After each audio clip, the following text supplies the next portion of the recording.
Chapter 18. Sydney. I wrap my arms around my knees. You know, sometimes my mother used to send me these Illuminati videos she got from her friends. She barely knew how to text but could forward those, and I would shake my head like she was being foolish. But this whole situation makes those videos seem quaint.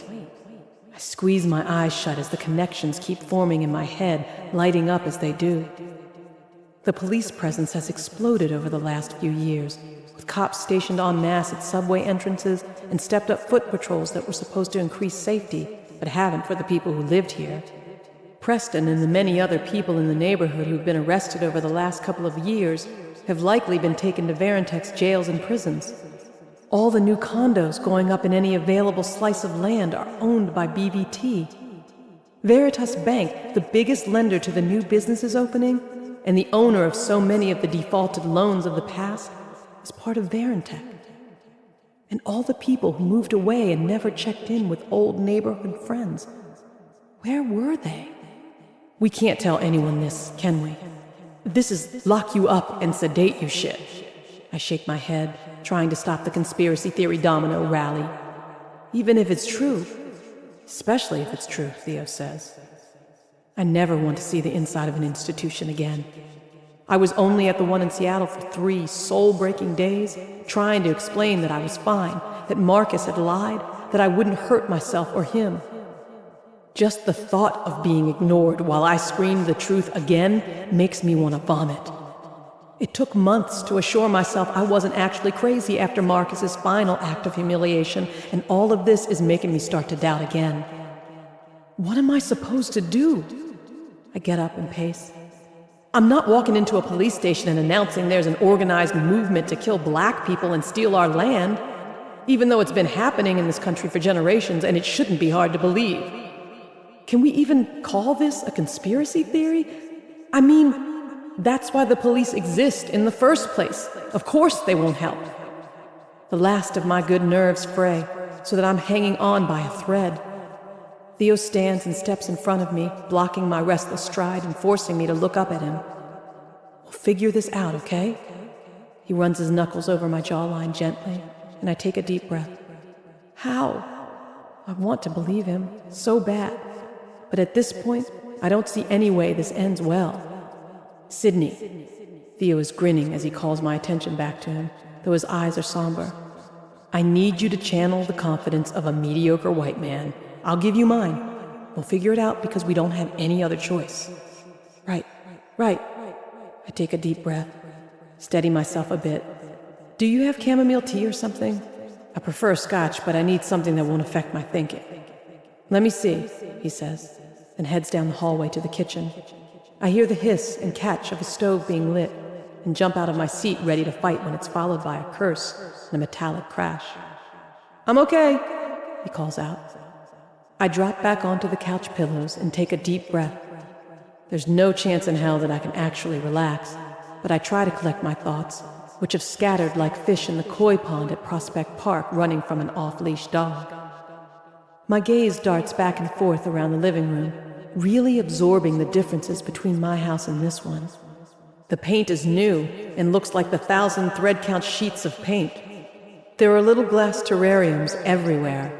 When I stopped in one of the new boutiques that's opened up, the smallest one with a tiny succulent was $50.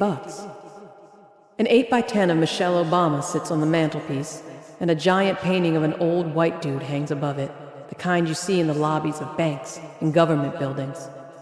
It's one of those paintings where the beady eyes follow you anywhere you move in a room. It jumpstarts my nervousness and I get up, creep over to the window, and peek through the curtains. The icy breeze of the air conditioner blowing over my face and calming me a bit.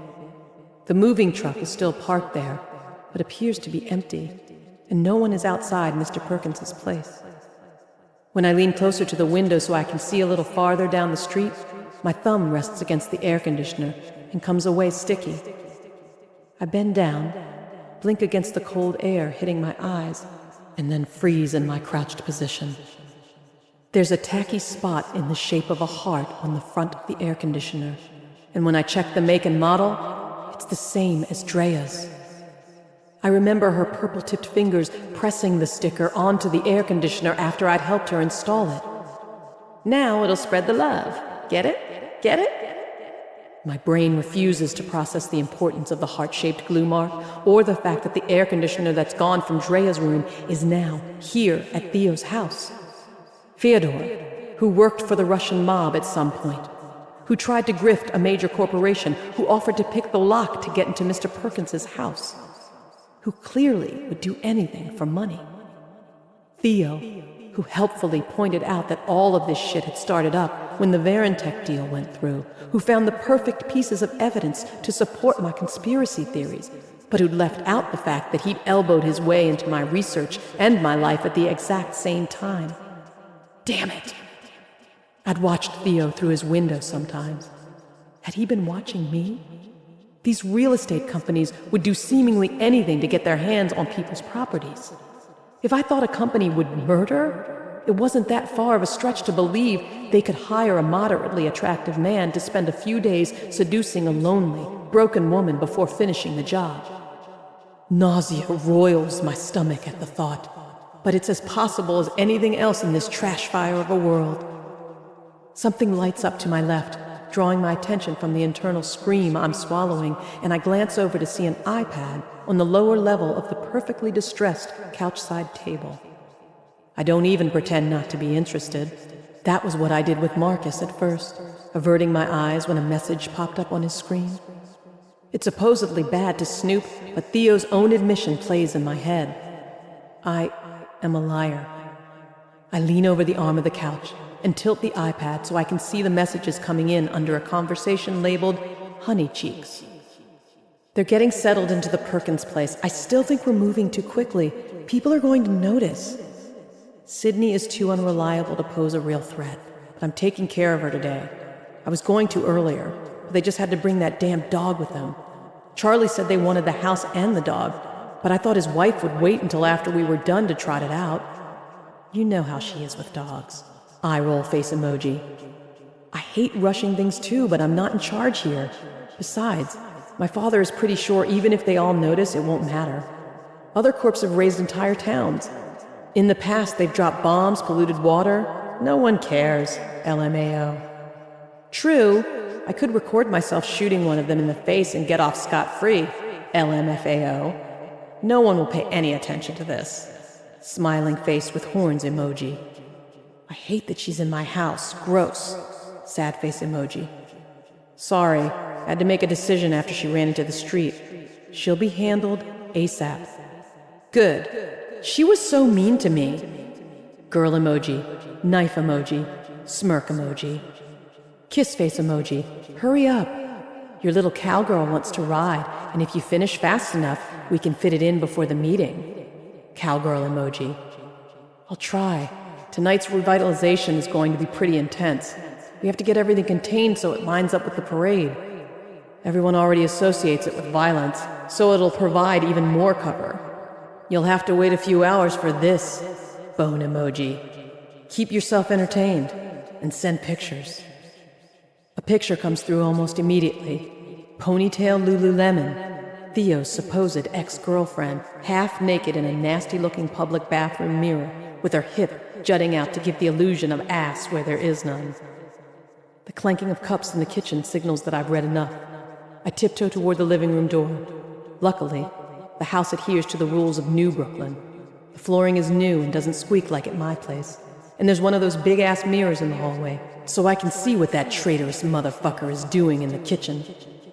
Theo has a box of tea in one hand and his phone in the other, tapping with his thumb. I've panicked a lot over the last few weeks and the last few hours. I've relived past betrayals and uncovered one, and now 2 more. Mommy and many of my neighbors are gone, directly or indirectly, thanks to this company, and if the word rejuvenation means what I think it means, more of us will be gone soon. Right now, if I cry one more tear or give in to panic, I might as well just let Theo kill me right here and leave my neighbors and friends for dead. My last fuck disintegrates uneventfully, but in its wake, it leaves the knowledge of what I have to do, of what Mommy would want me to do. Don't let them take my house. I head back to the duffel and grab it. It's his, but it contains what little evidence I have. And also, fuck him. If I can inconvenience him a little bit, good. A sharp white edge of paper sticks out of the side pocket, and I push it in more deeply, then quickly tug it out to peek at it. It's a business card. Motherfucking Bill, for BVT Realty. The same company Theo just acted surprised to learn was part of Verintech. Okay. I'm not being paranoid. The one person I thought was on my side is not. Again, I refuse to feel upset. This is what I get for depending on everyone else to help me. This is what I get for not being strong enough to do things on my own. That ends now. I grab the duffel and quietly jog to the door. "You want honey?" Theo calls out. I don't know if he repeats himself, because my response is the quiet click of the door closing after me. Gifford Place, Our Hood/private user group/rejuvenation. Review of the door cam footage, store surveillance, and the in-app microphone override make it clear that we can't wait any longer. We can find another explanation, but if we don't move now, the entire project is in jeopardy. Geolocation shows green is moving toward the house marked next for clearance. Chapter 19. Sydney. I jog across the street in the darkening evening light, hiding between parked cars to watch a black sedan with tinted windows that slows, then keeps driving. Was it Drew? What would happen if I ended up in the back seat of his car again? I doubt he'd let me out this time, and a key between my fingers probably won't cut it. Toby barks from somewhere behind me, and I turn and look up. On either side of my house, Mommy's house, the brownstones are inhabited by strangers who are no longer just new neighbors, but likely people who want to do me harm. A siren whines to life a few blocks away, and I flinch. The roar of a jet engine overhead makes me wonder if they might have drones watching us. Everything seems like it might be a means to hurt me. Every goddamn thing. Laughter tinkles through the window of Josie and Terry's house, and that's the rage straw on the camel's back for me. I came back to Brooklyn to find home, and these bastards have taken even the comfort of the familiar from me. Taken my mother's dignity and my best friend's loyalty and my community. I can never get those things back. And they think they'll get away with it because no one cares. They don't count my pain, our pain, in their idea of care. They're gonna learn today. I jog up the stairs to my front door, the key slipping out of the lock 2 times before I manage to turn it. Once the door is shut and locked behind me, I stand for a moment and take several deep breaths, filling my nose with the familiar scent of potpourri, wood polish, and dust that always made coming home feel real. Even though it's the opposite of what I would normally do, I slip on the pair of old Tims I usually wear while gardening and never wear into the house. I don't know what's going on, and you can't stomp someone with Old Navy flip-flops. I jog up to Mommy's apartment, and when I open the door, I'm hit with the stale, stifling hot air of an un-air-conditioned top floor. Sweat beads on my brow as I close the door and engage the multiple locks. The duffel bag rests against my hip as I scan the apartment, and a sudden vibration makes me jump about a foot in the air before I realize it's my phone. Fucking Theo. My jaw clenches, and I beeline for Mommy's bedroom, the one place in the house I haven't been since that night.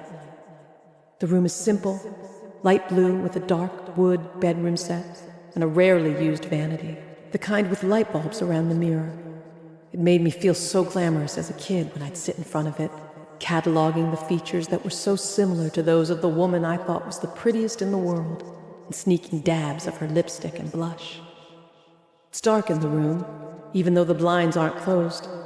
It's already evening somehow, as if time has stopped making sense along with everything else I thought I knew. Her bedroom window sits in the faux parapet, the high tower, where I can look down on those who might come to get me, where I once watched my friends pretend to battle to save me. No one's fighting for that job now. I stand in the doorway, staring down at Mommy's bed, my teeth pressed together so hard that I feel like they might crumble. The bed is bare except for its mattress cover, because we used her favorite blanket to wrap her up. Drea had helped, had given me the recommendation for the lawyers, had promised to help me fight to keep the house.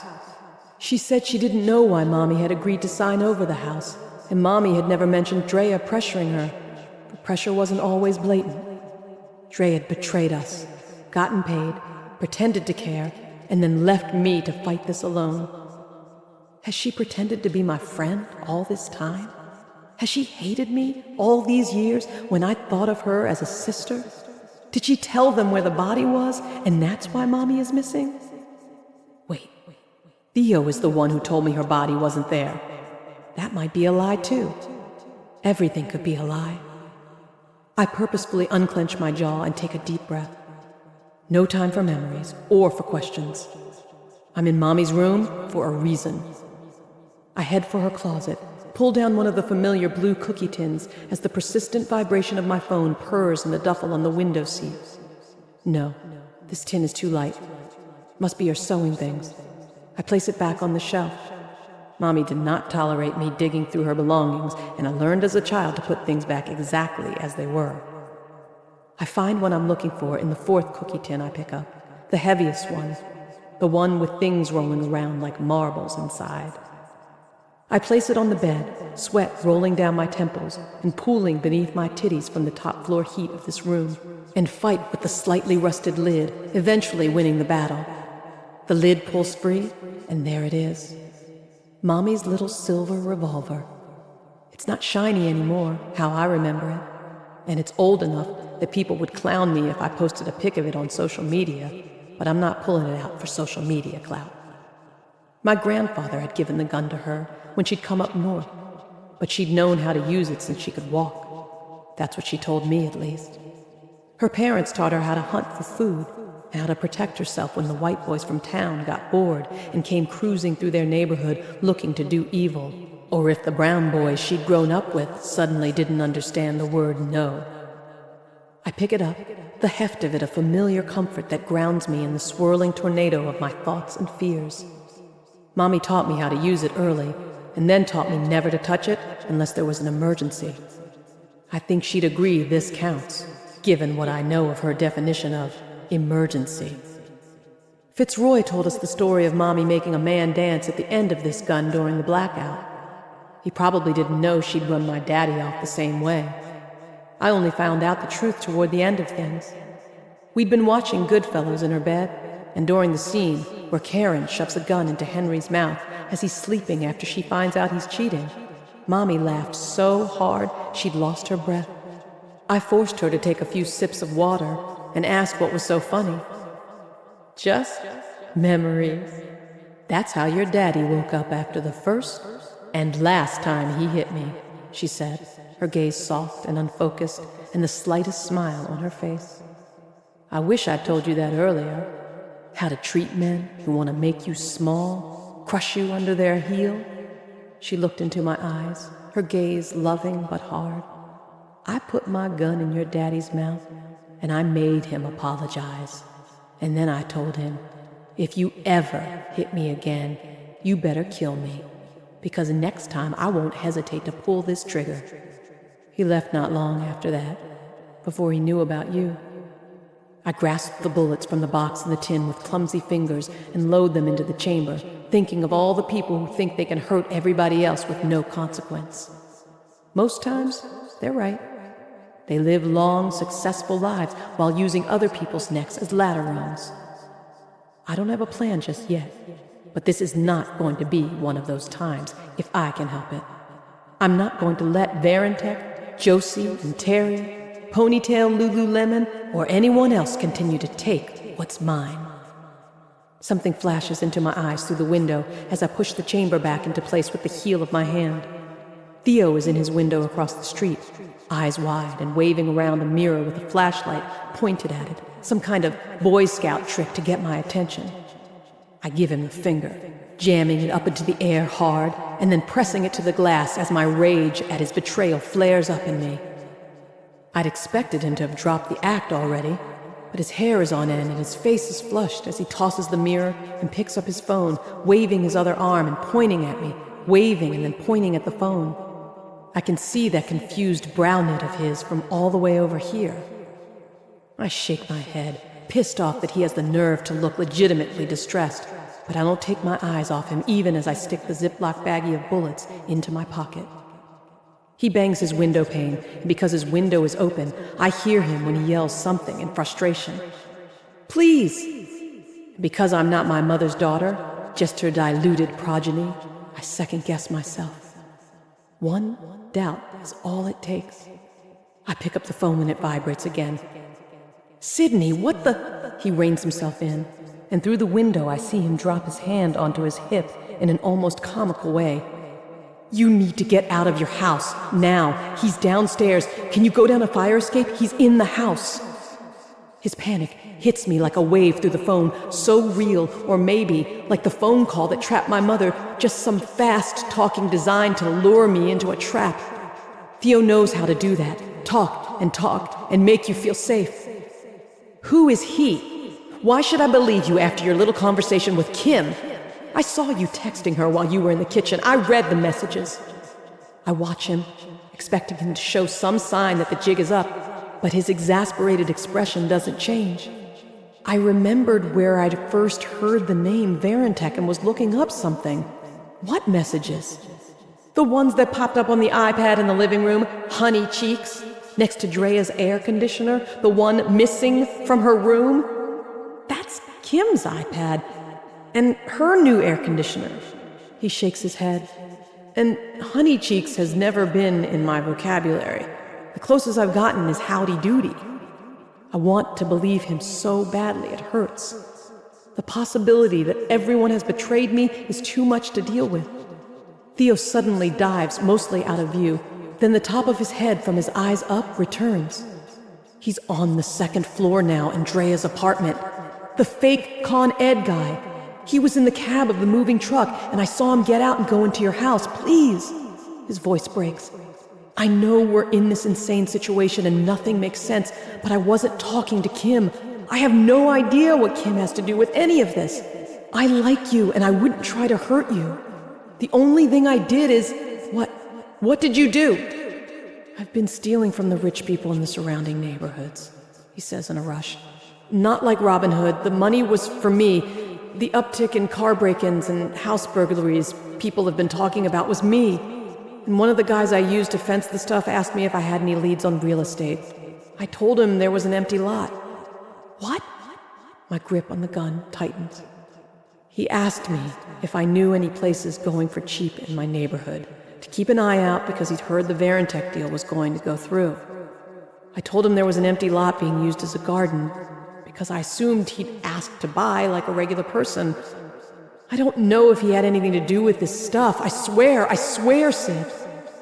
His gaze connects with mine. Then he stands and runs out of the room.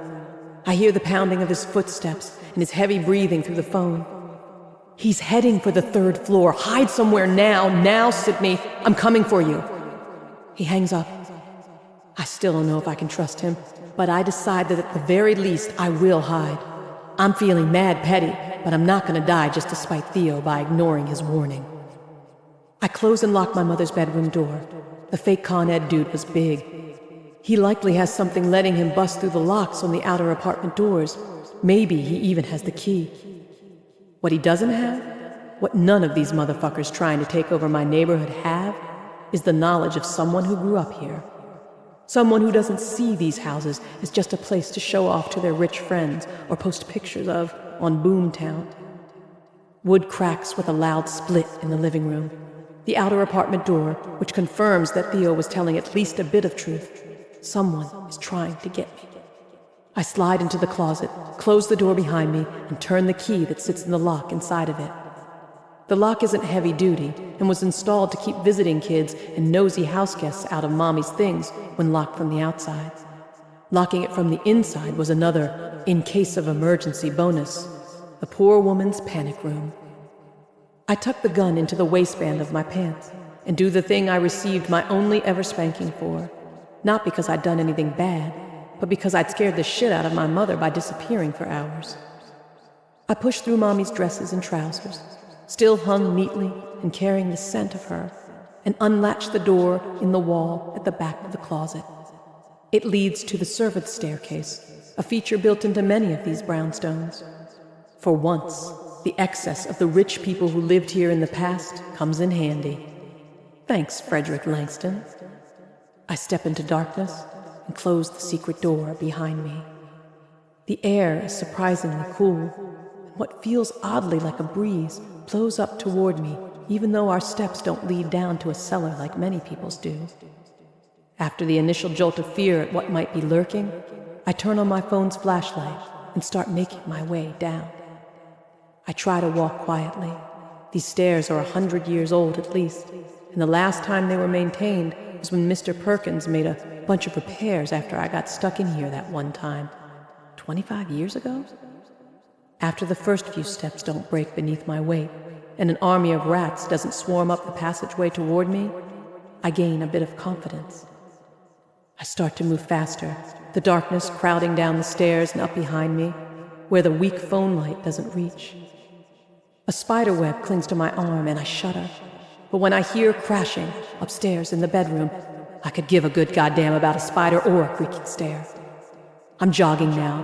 One more short flight of steps, and I'm into the coat closet on the first floor, and out of this, the sole of my boot comes down on something not soft, but not hard, like a wooden step, and not flat like one either. I look down at the glow coming from the phone that's suddenly illuminated under my shoe, at the familiar brown hand holding it tightly. All I can see is this hand, the LED screen shining against the matte purple acrylics at its fingertips. The screen, now cracked, shows dozens of calls and messages, mostly from me.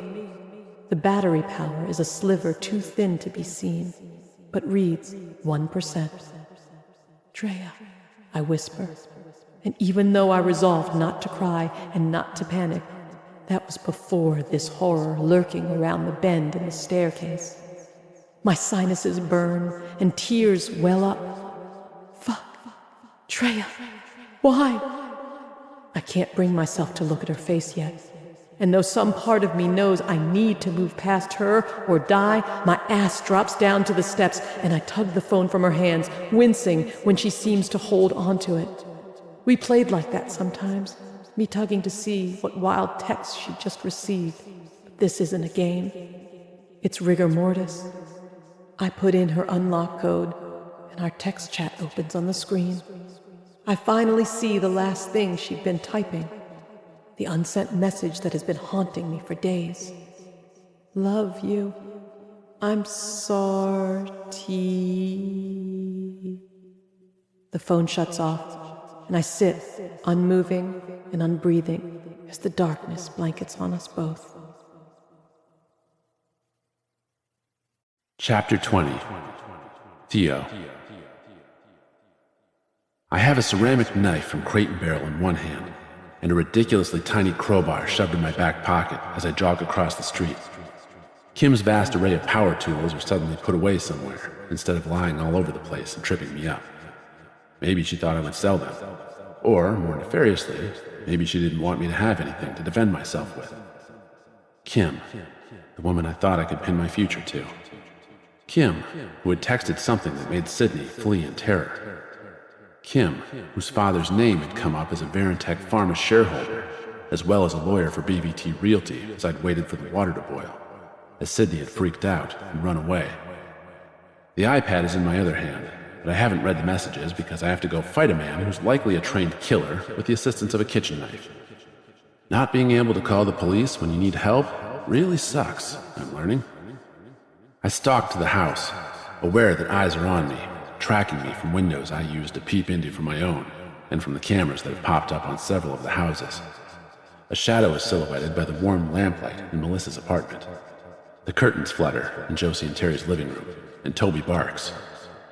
When I get to Sydney's top step, I push the door open. The wood is splintered around the lock, as if someone has forced their way in with a much bigger crowbar than the one I'm packing. I peer into the dark hallway, but can't see much since dusk has mostly fallen and the place is filled with shadows. My eyes start to adjust, and that's how I see the wall swing open. That's how I see a darker shadow slip out. Sydney.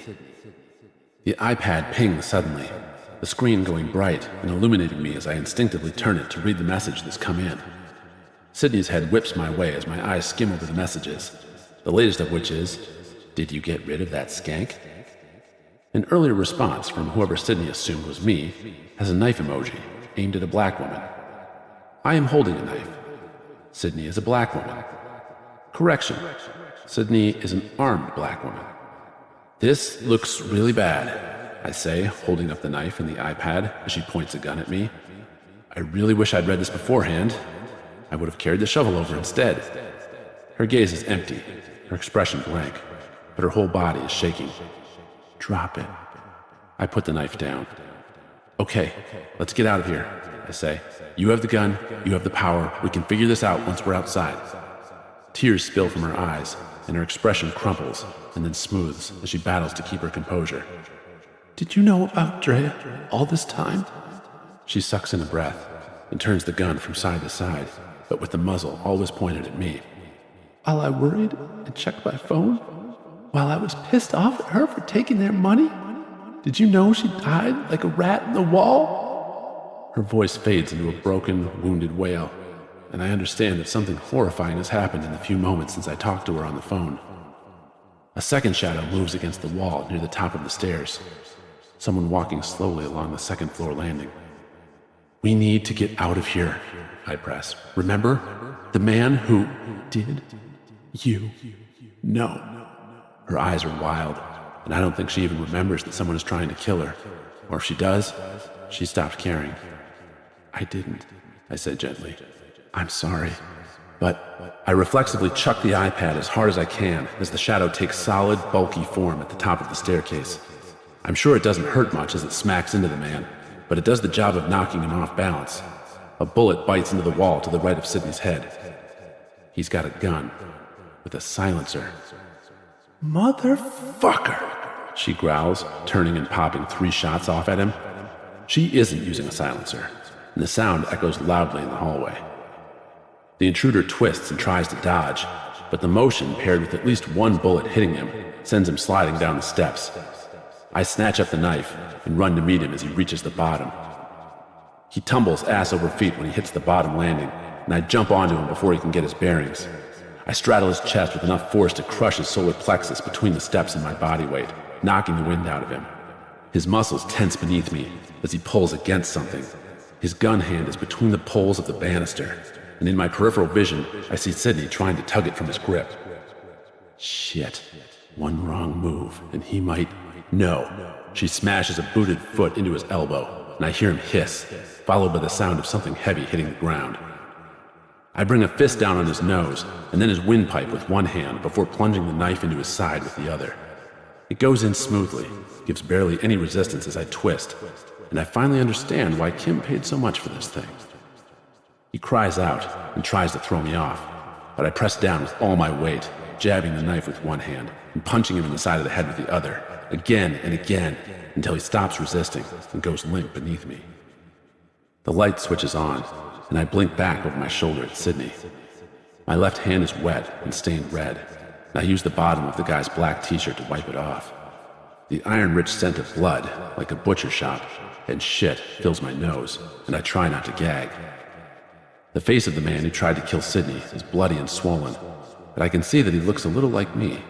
Tall, burly, light brown hair. Kim has a type. He shakes a little and writhes as I take his cell phone and hold his thumb to the home button. When it unlocks, I get up, not looking at him again. After quickly changing the password so I don't have to worry about it automatically locking me out, I pick up his gun, walk over to Sydney, and open his texts. I knew things were over, but seeing a nude of your recent ex sandwiched between requests to kill the woman you currently have something with is just a bit of a mindfuck. "Did you get rid of this skank?" I reply with girl emoji, pistol emoji, and then in a second reply, ghost emoji. "And my loser ex?" pops up. Ouch. I send a bearded face emoji and a pistol emoji, this time following it up with a skull and crossbones emoji, then screenshot the conversation. Sydney's hand grips my arm. "He was honey cheeks?" "I think," I say. My heart is racing, and I feel kind of like I'm gonna puke, but it passes. Kim is supposed to be in the Hamptons. That picture isn't her parents' place, though. I don't know why she's involved in this. I don't know what she has to do with hired killers. Fuck! The anger I felt when the man took a shot at Sydney isn't going away, isn't fading as I come down from the high of the fight. He lets out a rattling breath, and I want to walk over and kick him in the head, stomp him. No. What happened to Drea? I asked Sydney, remembering her defiant hope in her friend and the emptiness in her eyes when she stepped out in front of me. Sydney's eyes fill with tears, and I slide my free arm, with the gun in my hand, over her shoulder and pull her into my side. She points toward the door, through which she seemingly magically appeared in the hallway. Even if she did betray us, I never wanted this. Ever. I couldn't tell what they did to her. I think she tried to escape through the old servant staircase. I don't know why, even though I was... She raises a fist to her mouth, and I feel the dry heaves rack her body. I can't tell her everything will be all right anymore. I hold her more tightly, my thoughts going a mile a minute as I try to figure out how we get out of this. There are at least 2 bodies in this house, one of which we're responsible for, and the other of which could easily be pinned on us. Her best friend is dead. There's a man bleeding out on the floor. A man my ex sent to kill her. An Our Hood chat notification pops up on the screen. I tap into the account and see that the notification is coming not from the main Gifford Place hub, but from a conversation under the heading Private Groups. There are 2 groups, Marketplace and Rejuvenation Planning, but only the second is highlighted. Gifford Place, Our Hood, /private user group, /rejuvenation. Kim DeVries. Dad, I told you I would handle it. They're dead. So is her friend who got the photocopies. So is the guy who snuck them to her. This loose end is tied off. Michael DeVries. Are you sure?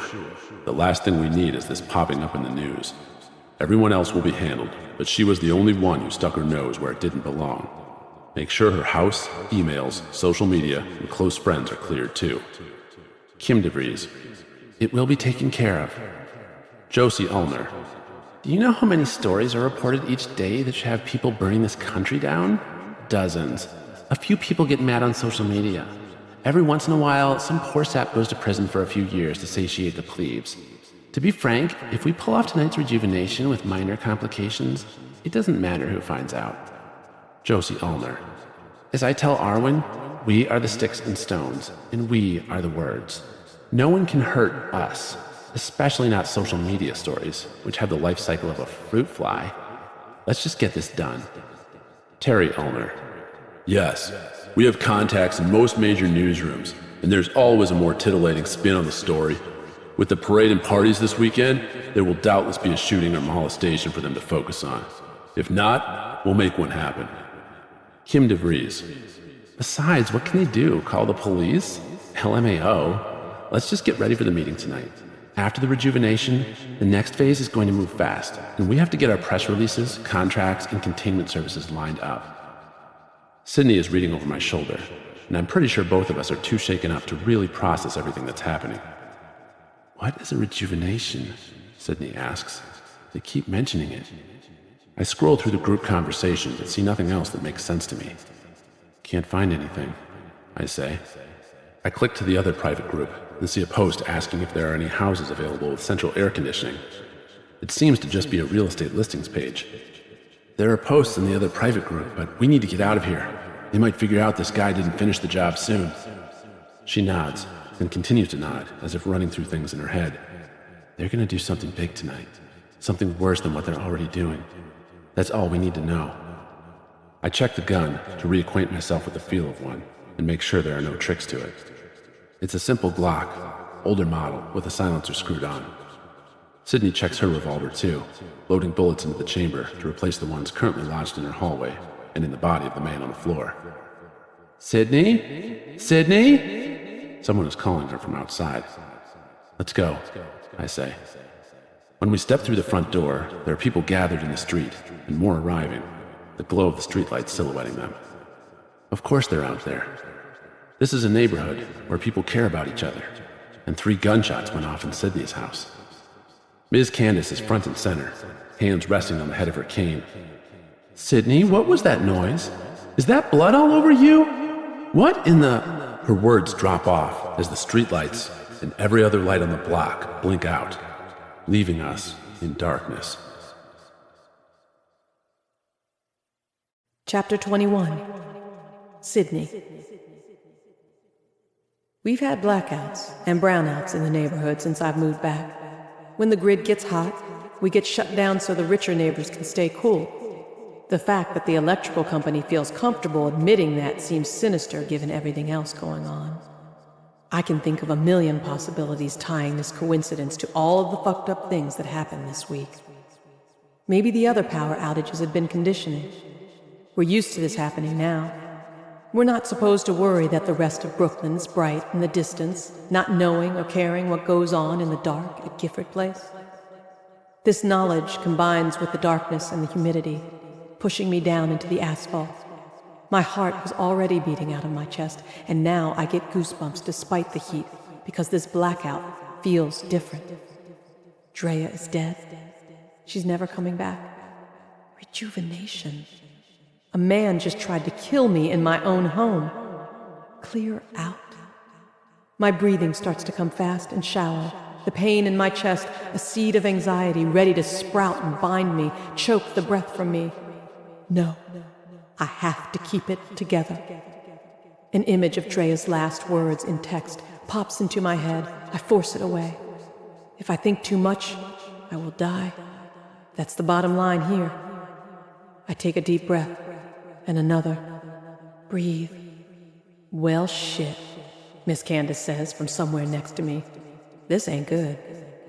A hand closes around my arm, and even though I'm ready to bash anything that touches me, Theo's low voice follows immediately. He squeezes my arm twice, and then his hand slides down to grip mine. This reminds me of one time, one of my mom's boyfriends took me on a night hunt, he says. He got a kick out of chasing panicked creatures through the dark.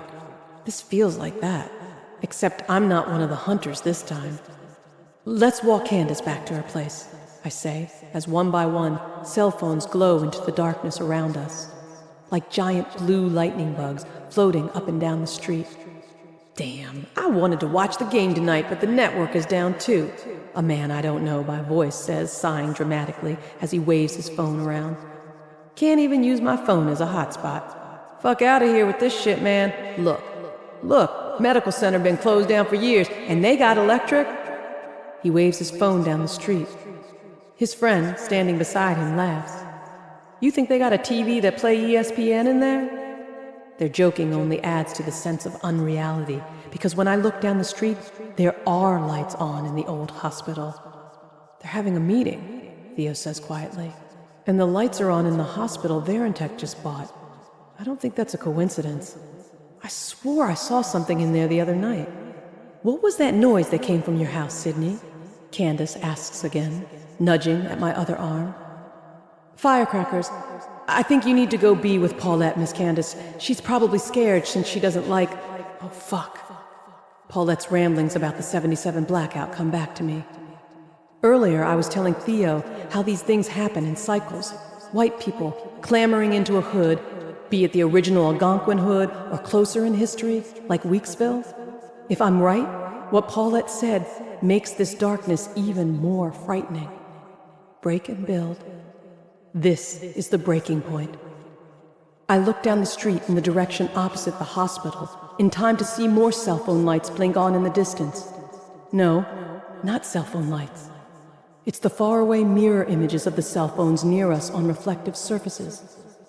It's the cops, I say aloud, grasping toward where I last heard Miss Candace. After snatching humid air a few times, I catch hold of her wrist. On the other end of the block is a phalanx of cops, I assume. I can't really make out much except for the reflection of light sources in their plastic riot shields and dark, bulky silhouettes. I very briefly assume they're here for me and Theo, or the man bleeding out in my hallway, but no. They wouldn't need this many cops or shields for that. Break and build. Night hunt. Rejuvenation. Disperse!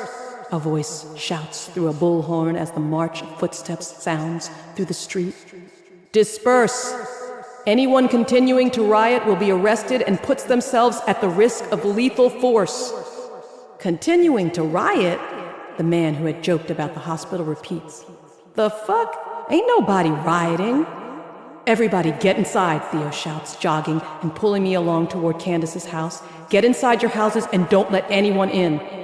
I'm not going inside shit, another man says. We didn't do nothing, and there's a flash of light and a whistle where the cops stand. And then a canister is tumbling toward us, end over end, shooting smoke.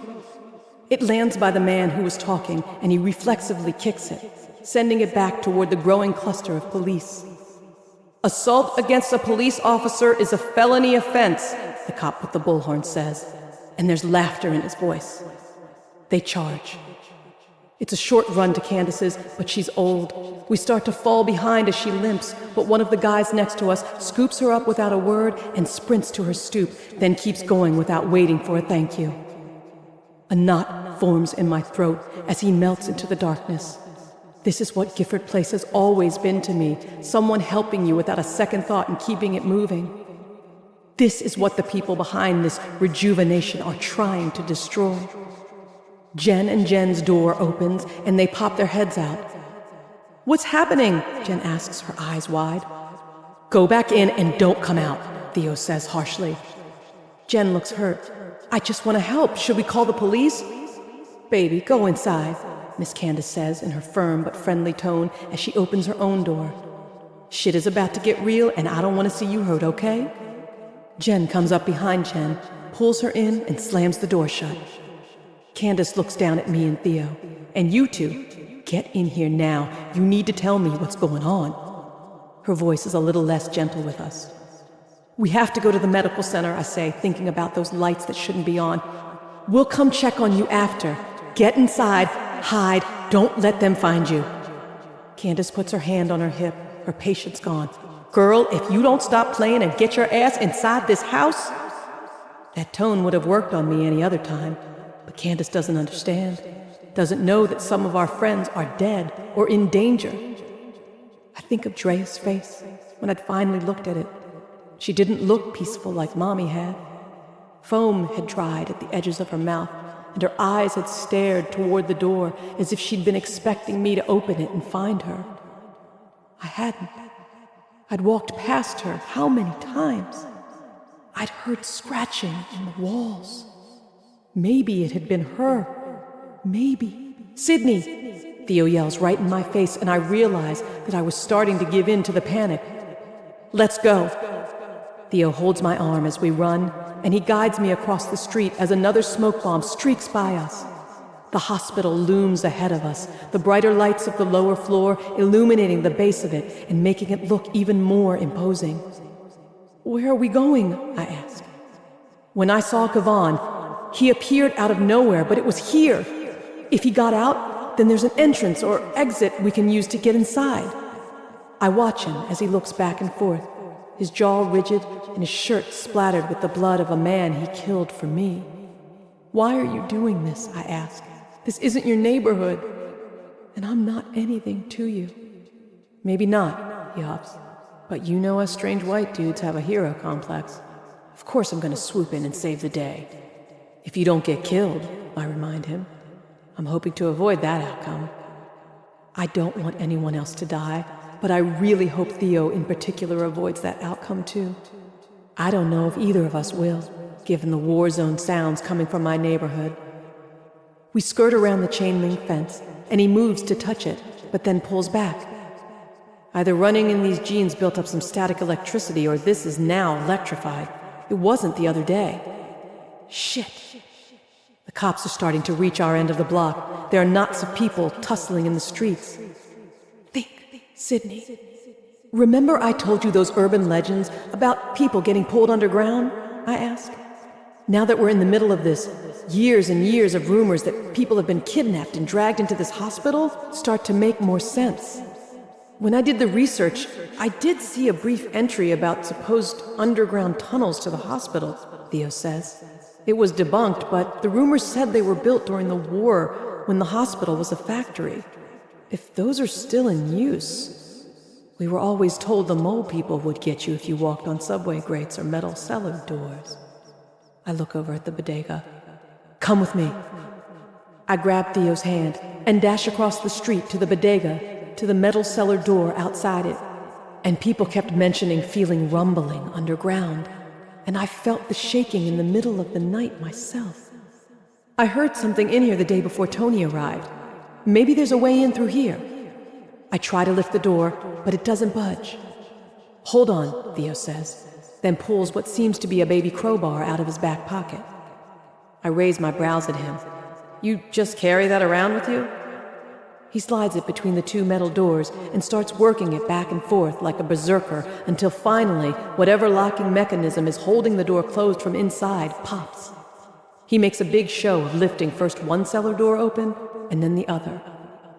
I stand in front of the stairs that lead down into the darkness, and he stands beside me. You were saying? A riot gear-clad cop suddenly appears from around the corner, running at us full tilt. I only register his presence as he's on top of us. Without thinking, I push Theo out of the way and take a few quick steps after him. The cop barrels through where we'd been standing and steps right into the space where the metal door should be. His arms swing wildly as he tries to steady himself, so close to me that I feel the breeze created by their windmilling, smell the scent of cheap Rite Aid cologne and sweat. As fast as this is happening, my reflexes register that I can reach out to him, steady him. I don't. He tumbles forward, and his chin catches the edge of the metal-lined inset cellar door before his hand does. His neck snaps with a quick, sickening crack. I stand there in shock for a second, and then press my lips together. Years of watching over-the-top comedies have trained me to laugh at the sheer slapstick of the situation, the arms waving, the shock on his face because of his miscalculation. One hysterical yelp escapes from between my lips before I cover my mouth with both hands. Hot tears run from my eyes and form rivulets where my palms meet my cheeks. This shit is real. Really real. I don't feel bad for the motherfucker. And I know he'd have been laughing if it were me. But this is real, and there's nothing funny about it. Drea's face, frozen in agony, flashes into my head, and I force the image away. A light shines down the steps into the darkness of the cellar. Theo's reached past me with his phone. We need to make sure the cop is dead and not down there waiting with gun drawn. The light reveals that the dude's head is twisted all the way to the side at the bottom of the cement steps. Something moves near his waist, and for a second I think he's still reaching for his gun, but it's Frito, who's apparently escaped Tony's remodeling. She sits on the cop's ass and meows up at us. I check for the revolver. It's still tucked snugly between the elastic waistband of my sweats and the cushion of my belly. I pull it out, the heat of the metal comforting. Mommy had held this gun in her hand, maintained it. It's part of her, like the house and the garden, like Gifford Place, like me. Theo still has the gun he took from Con dead back in my hallway. My neighborhood is under siege. There's a very good chance neither of us will make it out of this situation alive, given how much money and power are at stake. I force myself to start walking down the steps into the darkness of the cellar, because there's no turning back. Let's go. Chapter 22. Theo. I watch Sydney disappear into the cellar, but don't move. What am I doing? My eyes sting as a cloud of tear gas is carried past me on the breeze. Flashlights shine wildly in the night, highlighting raised batons coming down on innocent people. I've been tangled up in some shady stuff, but I am in way over my head. Going down into that cellar, where a cop is lying dead, is a very different decision from running across the street to Sydney's house when I'd seen a man hunting her. This conspiracy may very well be real, but like Sydney just said, this isn't my neighborhood. I already put money down on a shitty room. I could put this gun down and leave. I'd be safe. Any of the cops surging down the street who saw me would assume I was with them. And if I walk away from this and pretend it never happened, I might as well be. I follow Sydney into the cellar. "Close the doors after you," she says when I'm halfway down. "We don't want one of us to fall down here like this asshole did." I pause at her words, then nod and pull the metal doors shut. The lock is busted, but hopefully no one follows us in. Sydney's phone flashlight is still on, and the dim glow illuminates her searching the body. When I get to the bottom step, she looks up with a ferocious smile, teeth clenched and eyes wide. I'm sure if I placed my hand at her throat, her pulse would be pounding like mad.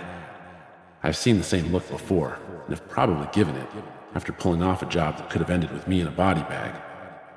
She hands me a taser, taking the cop's gun for herself, and I snort as I see the compact Glock. I hold up the one I took from her assailant for comparison. Matching set. Standard police issue. Of course that guy was a cop. Of course. This is all just... She inhales deeply, then tugs the cop's mag light from his belt and stands from her crouch. Bright, crisp light suddenly fills the rest of the cellar, and thank God there's nothing here but stacks of flattened cardboard boxes and some cat food. "Shouldn't there be inventory?" Sydney asks. She stalks around the space, shining lights into every corner. Her efficient stride knocks over a box of Meow Mix, and the contents spill on the floor to Frito's content.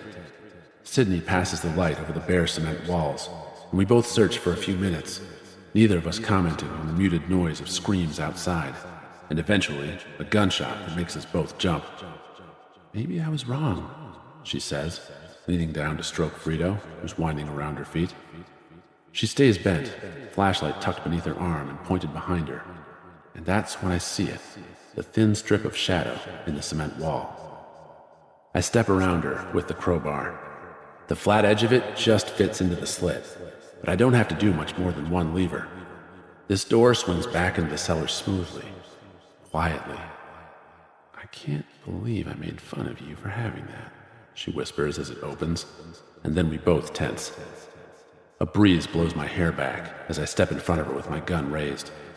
A hallway is revealed as the door touches back against the cellar wall, completely open. No, not a hallway. "I guess the rumors about the tunnels were right," Sydney says in a barely audible voice. "It's creepy knowing this was underneath us all this time." It's not the unfinished tunnel that had come to mind when the teens at the planning meeting had talked about mole people. It's professionally done cinder block, painted beige, with a garish yellow strip running along the top. Halogen tubes are spaced evenly along the walls, and it's surprisingly wide. The ceiling's high enough for a truck to pass through. "It looks like it's part of the hospital," Sydney says as she cautiously peeks out and turns her head from right to left. "This has to be it." When I peek out after her, I get the full effect of what she means. It has the same old, sterile, and unwelcoming atmosphere of most public hospitals. The tunnel stretches down to the left, but on the right there's a set of beige double doors with aluminum plates along the bottoms, about 10 feet away. She grips her gun and starts walking right. "Should we come up with a plan?" I ask. "Like what? Shoot all the white people except you?" She glances at me, then back toward the approaching double door. "That's the only information we really have." "True. Awkward. I guess we'll play it by ear." Our footsteps echo in the hallway, and I keep turning around to make sure the sound isn't someone sneaking up on us, but the hall is empty. There's no motion except for the flicker of one of the halogen bulbs that needs to be changed. When we get to the door, Sydney asks, "Ready?" in a voice that shakes with fear. Her hands are trembling too, and she quickly tucks the Glock into the back of her waistband and pulls the .22 revolver out from the front, flipping the safety. Her hands steady, but she shifts her weight from foot to foot, probably feeling the same anxiety that's crawling over my own skin. "Ready," I say. My breath is coming fast as I push the door open, and she stalks through ahead of me. We're greeted anticlimactically with another set of double doors, and our breathing fills the small space as we psych ourselves up to walk into danger again. Just as Sydney takes a step forward toward the door, someone pulls it open slowly from the other side, and the sound of benign chatter precedes whoever it is. "Shit, they need to fix these doors already. The other one is jammed. Anyway, yeah, they said I could have the Perkins place, then they went and gave it to that shithead Charlie," a familiar voice says. William Bilford's voice. Like, fuck that. I've been doing all the legwork for months, and I told them I wanted those fireplaces. At the Jones place, I'll have to get the fireplaces re-bricked and get rid of all the cement over the backyard. The front end of a rolling gurney pushes through the doors into the vestibule, followed by an unfamiliar woman's voice. At least you got to call dibs. I just have to wait, even though I've put up with. A brunette with her dark curls pulled back, wearing a blouse and slacks, stares at me, leaving her sentence unfinished. Who's this? Is he one of the researchers? She squints, trying to place my face. Did you change your mind? William asks me, clearly amused. Once shit started going down? I told you to get in early. Miss Janetti? It's only when Sydney speaks they even seem to notice her presence. The woman startles. Miss Green. The woman looks dismayed. What are you? I guess this is why you couldn't help my mother get her house back? Sydney's voice is low and vicious, angrier than I've ever heard her. No, it's not like that, the woman says, her eyes darting between me and William. I tried my best, but there was nothing to be done. Of course there was nothing to be done. Sydney points the gun at her. Tell me the truth. You helped cheat a sick older woman out of the home she'd poured her life into. She isn't that old, Janetti says, and nothing we did was illegal. You can try finding another lawyer, but the responsibility to read the fine print and think through the sale falls onto the homeowner. How could you do this to people? I've seen Sydney freak out, but right now her voice is flat. I want to reach out to her, but these people hurt her, not me. And she's so out of it that she's not watching their movements. The woman doesn't answer her, and Sydney pushes. How do you do some shit like this and think you can just get away with it? Don't you care that you're hurting people? Don't you care that you're ruining lives, taking from people when you already have enough for yourself? Janetti suddenly looks annoyed when she should be frightened. I'm tired of you people.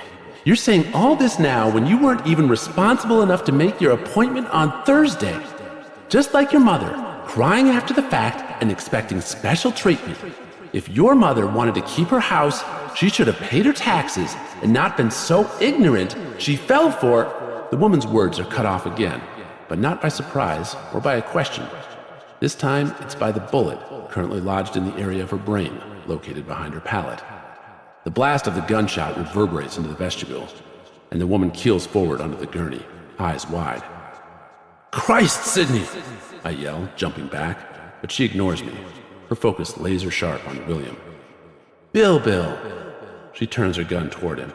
Her voice is loud, like her ears are still ringing. Got anything to say about my mother? Didn't know her, but she was a very fine woman, I'm sure. His expression is smooth like an oil slick, even though bits of his colleagues' brains have splattered on him. Good. Then you can answer some of the many questions we have. Sydney's gaze drops down to Janetti and then moves back up to William. What is this gurney for?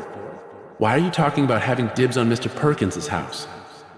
He shrugs, glances back over his shoulder. From where I'm standing, I can follow his line of sight to the red emergency alarm lever on the wall, a little more than an arm's length away from him. I think there's been some kind of misunderstanding. William takes a step back, and Sydney closes the space between them. If there was a misunderstanding, you'd be a little more concerned by the fact I just blew a hole in Homegirl's head. Talk. I'm just doing my job, right? They told me I could choose from one of the houses on the street if everything went well. His hand reaches behind him, and I take aim for his shoulder. Stop moving, I say. His hand stills. How did you think you would get that house? Magic? She presses. How can you lay claim to something that belongs to somebody else? I didn't know they were hurting people, William continues, tears springing up in his eyes. They said they were paying people for the houses. Then what's the gurney for? Sydney asks. Oh, this? His eyes dart back and forth between us. Well... The gurney suddenly surges toward Sydney. I've been watching his hands, not his feet, and he's kicked it toward her. It hits her in the thighs before rebounding off her, and she stumbles back into the door. William leans back, his fingers grasping toward the alarm. My gun is already aimed. The element of surprise is all we have, and if he alerts people to our presence, we're dead. I squeeze off one silent shot. The reverberation of the Glock's blast jangles through me, and William Bilford slumps forward onto the gurney over his friend, a spray of blood misting out of his chest. His chest, and not his arm. There's a gaping hole where a heart is usually located. Shit. Why did you kill him? Sydney's eyes are wide. She wipes frantically at her cheeks, where droplets of blood spattered. I was trying to get him to tell us what's going on here. I scrunch my face contritely and exhale sharply through my nose. That was supposed to be an arm shot to stop him from pulling the alarm, but apparently my aim isn't as good as yours. I'm more of a fists or knives kind of guy. It's okay. I killed one, you killed one. She looks down at the two bodies. All right, they're dead. They're dead. Sydney? She bends and starts pushing the gurney, struggling with the weight of it. We can't leave them here in case someone comes through. And we don't know if the people ahead will be armed. We can use this for cover. I move beside her, and we push the gurney through the door. She's the lawyer who said she could help me get the house back, she says as we enter what seems to be another hallway, nodding her chin toward the woman's body. She strung me along for almost a year, acting so concerned and enraged on my mother's behalf. I'm starting to wonder if all of you are evil. Nothing I say right now will put you at ease about that. I inhale, and the smell of blood fills my nostrils. I hope we make it out of here alive. Because I like you a lot. I want to spend some time with you that isn't us actively caught up in a web of conspiracy. I know I probably shouldn't be saying this while we're pushing dead bodies around, but life is short. Nothing wrong with shooting your shot in the middle of a bloodbath. If not now, when? She asks sardonically, but doesn't reciprocate the sentiment. We reach a bend in the hallway and turn right, slowly maneuvering the gurney and its horrific payload. We move through another set of double doors, automatic ones that haven't closed all the way. The hallway ahead is a little dimmer, the walls painted a dull gray, and many of the light sconces bulbous. We've passed into a different wing. It's the smell that hits me first. Feces, bodily odor, despair. Large windows line the walls of the corridor up ahead. Not glass, something less easy to break. Something good for keeping people confined. This looks like a lockup. It shouldn't be in the basement of an old shut-down hospital. There's no sound except our labored breathing and the creak of the gurney wheels. The silence around us feels heavy, foreboding. As we approach the first window, a hand slaps against it hard, and Sydney stops short and presses into me. William Bilford's body slides off the gurney to the floor with a heavy thud. Mrs. Payne? She rushes past the body on the floor and presses her hand to the window. No. This is too much. This is too... Her words break off, and she just shakes her head, staring into the room. When I walk up behind her, an older woman with matted hair and cheeks caved in from missing teeth is staring at Sydney through the plexiglass. The whites of her eyes are yellow and swimming with tears. I stare at those eyes for a long moment. I recognize them. I found a photo album a little after I moved here. In the garbage. She's in a lot of the pictures. I'd wondered why someone had tossed away such precious memories like trash. This woman hadn't thrown it out. Whoever stole her home had taken care of that. The woman, no longer the young, bright-eyed girl or always laughing young woman whose photo I had looked at countless times, slaps the plexiglass where Sydney's hand is, her hand pressing hard, as if she might touch Sydney through it. I recognize the expression in her eyes. It's the same way Kavan looked at me. Desperation. A cry for help. She points at the tubes in her arms, starts making wild gestures I can't understand. They said they were going to open a research center, and they have. Sydney's voice is quiet, but when she looks up at me, her eyes are wide and terrified. This is Doris Payne, the woman whose house you took. Chapter 23. Sydney. I look up at Theo, the horror I'm feeling so overwhelming that I might black out. Doris is caged like an animal. She's always been so prideful about her looks, and they have her in here looking like this. The day of the tour, your girlfriend was looking at the Payne house. I'd registered it as I slammed my door in Theo's face, but hadn't remembered it and what it meant until now. It's like what Bill said. They want a house, and they take it. Doesn't matter if someone else lives there. I had no idea about any of this. I'm starting to wonder how it's possible for him not to know about any of this. Why did you even go on that tour? I ask him as my body shakes. I feel like every cell in my body wants to fly off in a different direction. So Kim could play some fucked up game? Eeny, meeny, miny, mo, catch a brownstone by kidnapping and torturing? Doris looks at Theo, but she has no reaction to him. Not fear or anger or recognition. Her gaze drifts back to me, unfocused and awful and pleading. She used to sell Avon products and had slipped me samples of Skin So Soft in the summer when the mosquitoes were biting. The gentle scent has always reminded me of her, but now the smell in this hallway makes it impossible to even recall. Theo doesn't touch me, but he moves closer. Kim told me that her dad had bought us the tour tickets and that it would be a good way to check out the neighborhood since we were looking to buy. I turn away from the window, away from Doris, and my gaze lands on the door beside her small room that contains only a cot and a bucket. The door has an electronic code reader on its heavy-duty lock. The chart on the wall next to the door says Test Subject 3 and Non-Viable is scrawled beneath it in Sharpie. I try to collate all of these facts, make them make sense, but my brain can't process this horror. Sydney. I ignore Theo and stalk down the hallway, weaving from one side to the other as I inspect each room and each chart. Test Subject 1 is a dark-skinned man I don't know who lies on his cot without moving. Non-viable. Test Subject 2, Miss Wanda. Damn it! Miss Wanda, frail and hunched over, scratching at her neck. Non-viable. Sydney. Theo's harsh whisper is drowned out by the buzz in my mind. Test Subjects 4 and 5 are strangers, a man and a woman. Maybe the woman is the one Amber mentioned, who supposedly got snatched down a subway grate. Or maybe that woman is already dead. Number 6 is Abdul. His cell is a bit different. He's on a gurney, hooked up to machines that monitor his vitals. I run down the hall now, heart pounding in my ears, the unfamiliar and familiar faces blending together.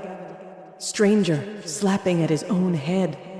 Jamel Jones, who I just saw a couple of days ago, knocked out and with an IV in his arm. The corridor seems to go on forever. The rooms and their inhabitants in various states, but almost every damn room occupied. They're soundproofed, I realize at some point, so the strangled cries I hear echoing in the hallway are my own. Test Subject 18. Mr. Perkins sits on the edge of his gurney, staring at the floor. He looks so thin compared to just a few days ago, the wrinkles on his face hanging like heavy pleats in fabric. I tap frantically at the window, and he slowly raises his head. He stares at me, no recognition on his face, but stands and shuffles toward the glass. His movements are jerky. His head lolls to the side. And then he lunges at me, beating his fists on the window. I can't hear him, but his mouth stretches wide in a scream, and his spit flecks the window. His eyes are full of rage. I've never even seen him angry before. A siren sounds in the hallway, but I stand there frozen. Even when arms close around me and haul me back into the recessed doorway of the room across the hall, I hold Mr. Perkins's rage-filled gaze.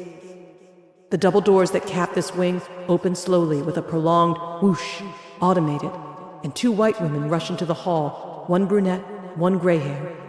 They're dressed in jeans and t-shirts, but wear white lab coats. The gray-haired one, who has a short pixie cut, swipes her ID against the lock to Mr. Perkins's room, and they rush in. As they do, his wails fill the hallway, and I hate that I recognize his voice in this cry of pure pain. Key, Theo mouths, and he slips past me, giving me a firm press back against the door that's an order to stay there. He didn't have to do that. I can't move. The horror of everything has wrapped me up tightly, strapped me down like I'm on that gurney instead of Miss Janetti's lifeless body. He stalks toward the room, tucking into a crouch and then peeking around the doorframe. I expect him to just burst in, but he waits. and waits. Fury starts to build in me as Mr. Perkins's howls fill the hallway, but then I remember. My aim isn't as good as yours. He's waiting to make a clean shot. He doesn't want to hurt Mr. Perkins. The howling subsides, and the first woman steps through the door and back into the hallway, and then the second. Before they let the door swing shut, Theo stands up behind them and says, "Don't move." Both women freeze, but the brunette's hand keeps going toward the bulge in her pocket. Whatever constraints were on my body immediately release as I instinctively recognize the motion. She's reaching for a weapon. I step out from the doorway and shoot. She grabs her stomach and falls to the floor, screaming in pain, sounding not so different from Mr. Perkins. "Oh my goodness, Julia!" the older woman calls out, and Theo rushes up to her, stripping the ID from her and searching her for weapons. I pat down the woman on the floor, and she clasps at my hand. "Help me," she says as tears well from her eyes and course into her hair. I shake her hand off and search her for weapons. I'm second-guessing myself, wondering if she'd gone for her phone and I'd just shot someone for No, it's a gun. With a silencer. Like the one Theo took from Condé. "Don't let me die here. I have a son. A husband." She grasps at her stomach and then cries out in pain. Pity and guilt spear me, and I remind myself that all the people locked up here have families and lives too. What did you do to Mr. Perkins, Julia? To all these people? Mr. Perkins? Test subject 18, I grit out. She coughs, averts her gaze from mine. My job. Which is? She starts crying in earnest, locking her gaze on mine. Please, help me. It hurts so much. I want to cry too. I did this to her. Does she deserve it? Did Miss Giannetti? Who was I to decide? What if I was wrong? My vision starts to swim and I suck in a breath. "I'll help you when you tell me," I say through gritted teeth. "I don't want to hurt anyone. I just need to know what's going on here. I can't help you until you tell me." "We're researching how to cure opiate addiction," she says quickly, hope glinting in her eyes. "We needed test subjects, and federal regulations make true progress too difficult. There's a methadone clinic near here. We picked up people there. And the others—" "Shut up, Julia," the older woman says, then yelps as Theo tightens his hold on her. I tug at Julia's collar to draw her attention back to me. "Why like this? You already won the bid for the new research center. Why do things like this?" "New research center? Not new. You mean official."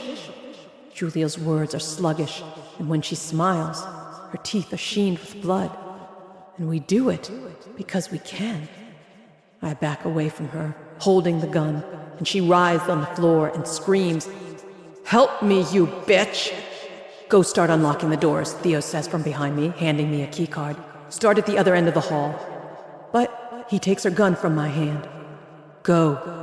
His voice is hard, but not mean. I run to the other end of the hall, frantically swiping the card over the locks and opening every door. Most people aren't in a state to move themselves, but some of them can start making their way out. At the very least, they're no longer locked in. We can't call the police or an ambulance. We can't trust anyone. As their doors open, the cries and moans of the people Varentech had been using as test subjects, strangers, neighbors, and friends, fill the hall. I want to close my ears. I want to run away from all of this, but I just unlock the doors and swing them open one by one. By the time I make it back to Theo, there are only 2 streaks of blood leading into an empty room next to Mr. Perkins's. "Do we go ahead or go back?" he asks grimly as I hand him the card. "We can't go back," I say, even though my mind is screaming at me to do just that. Moving those people ourselves could kill them. We can't call the police. We lose the element of surprise, and these people will get away with this. I need to end this shit. Theo doesn't say anything, just checks his clip, then waves the ID card in front of the sensor next to the double doors that lead out of the wing. I step through them as they swing open. Chapter 24. Sydney. "You ever play a first-person shooter video game?" Theo asks. "War games, where you move room by room, picking the enemy off to advance?" "I hate games like that," I say. I can never figure out the damn controls and always freak out and get mowed down. A real gun is easier. Easier and 1,000,000 times harder, because these aren't pixels on a screen. The people we've shot, we've killed, are real. Oh God, they're real. Somehow I can't even make myself feel that anymore. I'm not a hardened killer. I think my brain has reached some kind of overload point, and the choices are curl up or keep it moving. I grip my gun tightly, my eyes darting back and forth as we enter a lobby space, looking for more people we might have to shoot. I'm selling my PlayStation after this, Theo says darkly as he peers around. The lobby we're passing through is a small one, with the same yellow and beige color scheme as the first part of the tunnel. This area is slightly nicer than what we've seen so far. Instead of holding cages with test subjects, there are normal-looking offices behind the glass in these rooms. Plants sit on desks and hang from ceilings. Pictures of children and families are in frames of all shapes and sizes. It could be any workplace, quiet on a Saturday night because everyone is off for the weekend. No. 2 people, 4 people had been working, and now they're not. Theo walks ahead of me, peering into offices. He stops in front of one, so suddenly that I'm sure someone is inside, but he doesn't say anything, doesn't raise his gun. His jaw works, and his Adam's apple bobs. When I move beside him, I look into an office that belongs to one of the people who is no longer working. A piece of patterned purple cloth that you can buy from one of the tiny Indian storefronts around Nostrand, well, you could before they got shut down, hangs on the wall. The room smells of lavender and sandalwood, and crystals of all colors and sizes sit on shelves in most available spaces. Instagram meme-style affirmations written in calligraphy like "Rise and shine" and "Just breathe" and "Kindness is the key" are framed on the walls, and on the desk is an 8x10 of Julia laughing in a wedding photo with a slim, beaming black guy. Beside it, a picture of her with 2 brown kids. Jesus, Theo says. I can't absorb this. Did her husband know what her job was? How will her children feel when their mother doesn't come home? Because of me. I look away and my eye catches on another affirmation. The only way forward is through. I shake my head and continue the sweep of the offices. That's what this is. Theo peels away from the window and walks along beside me, and when I glance up at him, his expression is blank, his complexion chalky. We pass down the corridor back to back, the glass making it easy to see that no one is inside, and no one is hiding under desks or behind doors. Interspersed with the offices are examination rooms like you might find in any urgent care center. Somewhere in my head, I disconnected this section from the other, but the people sitting here would have seen the test subjects brought through, would have heard their cries. They were the ones doing the testing. Theo stops and scrubs a hand through his hair in agitation. Do you think they were the only ones here? The people we already encountered? There's the meeting, I say, trying to figure out how much time has passed since he stripped my assailant of his phone and we scrolled through the private group. Since the police started their siege of my neighborhood. Could have been minutes or hours. Maybe that's where everyone is. I guess we keep going, he says flatly. We reach the next set of double doors without encountering anyone and swipe through. They lead us into a stairwell that's creepy as shit. A metal cage separates this level from the stairs, the gray paint peeling to show the rust beneath, but the door is ajar. The stairwell itself is concrete, dank and dimly lit, lined with random clusters of pipes and HVAC tubes. We begin to climb, expecting to find a doorway at each landing and being met with blank wall. Theo? I don't mean to say his name, don't mean for my voice to be breathy and panic, but the dimness and the silence start to press in on me, a claustrophobic nightmare. Part of me wonders if there are any doors. Maybe we should turn back. If we do, will we find the door to the metal cage locked? Is this a trap? Maybe we should have turned back. Maybe I've chosen incorrectly, like I always do. Theo's big hand presses into my back as we climb, right over the growing knot of tension between my shoulder blades. Don't forget, the tunnels are underground, so it's going to take time to reach ground level. There will be a door. We just have to keep climbing. I nod. Finally, we reach a landing with a metal door. Light seeps out from the space where it doesn't meet the ground, and ugly office lighting never looks so good. Theo tries the ID card on the scanner, and the lock mechanism whirs and releases. We crack the door and enter another level, which looks entirely different from the underground tunnels. It's clearly still under renovation, but the medical center closed relatively recently. This floor is still pretty ugly, but 21st century ugly, with bright lights embedded in gray speckled drop tile ceilings and bone-white walls. The murmur of voices can be heard down the hall, and the scent of coffee fills the hallway, though I can't shake the smell of that first corridor we'd encountered. What would be the last corridor for people approaching from inside the building. My insides are quaking, but my hands are steady as I pull out my second gun. Theo shakes his head, leans down to whisper, "That only works in movies, Sid." A spurt of frustration goes through me, but I tuck it away like I do the gun. He's right, and I'm used to Mommy's gun anyway. We creep down the hallway toward the sound of a man talking loudly, confidently. I don't know who it is, but I know the type. The guy who expects to get what he wants, and does. "Okay, we have some live view from the street here via the drones and the doorbell cams," the voice says. "Look at this mess. I told those idiots to be mindful of property damage. This should have been done in the middle of the night, not at the beginning of it, and it should have been done tomorrow during the block party and leading into the parade." Theo places a hand on my shoulder, leans down to whisper again. "Kim's dad." I realize something. Up until now, this has not been personal for him. Yeah, Con Dad had been fucking his ex, but he hadn't walked in on them or anything. He hadn't known the cops attacking us and had barely known the people on the street. Now it's about to get real personal. My thoughts start racing again. Theo is on my side, but Drea was on my side too, wasn't she? Till money made her betray me. Theo said he likes me, but if I keep it real, I'm his rebound hookup. He was with Kim for how long, and we've only known each other a week. I hate Marcus, and haven't spoken to him since the divorce was finalized, and I'm not sure I could walk into a room and point a gun at him for any reason, though I fantasized about it a lot. I'm frozen as Theo moves ahead of me, gun at his side. "Wait," I say, but my whisper doesn't leave my mouth, like I'm in one of the bad dreams again. I could leave, run, but I'd be caught in the melee outside and have no idea who would believe me enough to come back to the hospital with me. I might get arrested or killed or put into one of the rooms downstairs and tested on before I can do anything. I want to trust Theo because he's come this far with me, but I don't.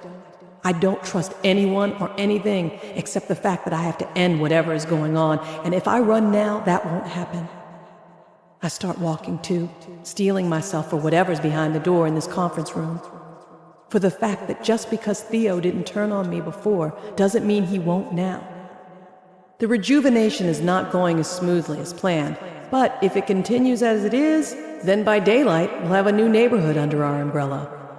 "Did we really have to be so blunt about it?" another man asks. "I still think we should have moved more subtly, like with the Williamsburg and Park Slope projects." Theo is standing beside the door now, his back to me.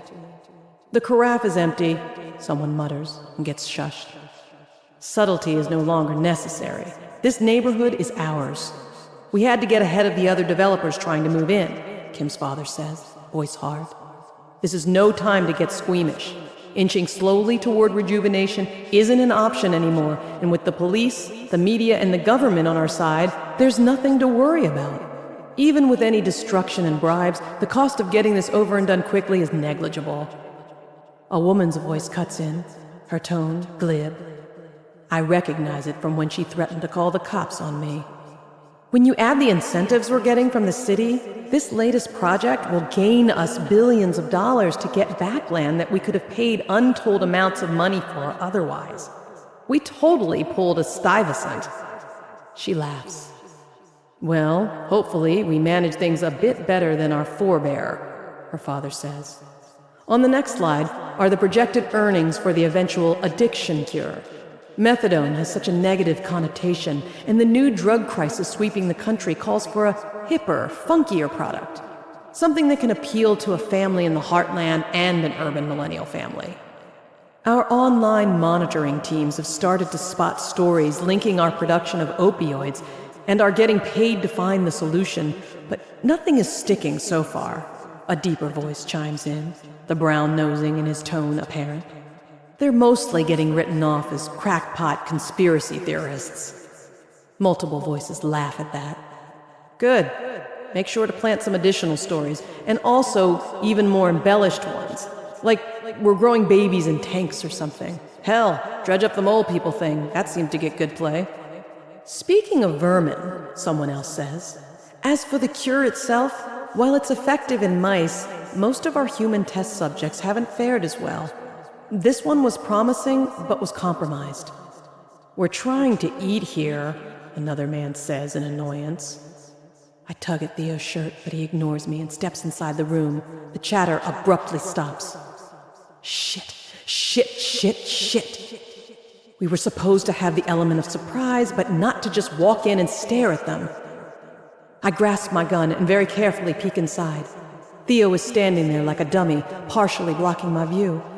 After everything that's happened, I expect the room to be filled with monsters. But no. Just a bunch of normal-looking people in rumpled suits. Mostly men, mostly white. But not entirely. God damn it. I recognize the black man who's frozen with his napkin to his mouth, ready to bolt. A politician who's been on the scene for years. An older Asian man has his head turned toward Theo, eyebrows raised. They're all sitting at an oval table with paper cups, plates, and stacks of documents scattered across it. A PowerPoint presentation is being projected onto a screen. It could be any old meeting, at any old company, except the slide on the screen shows a picture of Kavan, eyes bulging and blood crusting both nostrils. Greenish spittle has dripped from the corner of his mouth and down to his neck. I pull my head away, press my back against the wall next to the door, and try to calm my stomach, my nerves, my soul. They killed Kavan and Drea. They want to do this to all of us. You told us he was dead, Kimberly, her father says. Don't blame this on me. Eric told me. Hey, Theo says sharply. Enough. This is it. You've been caught. It's over.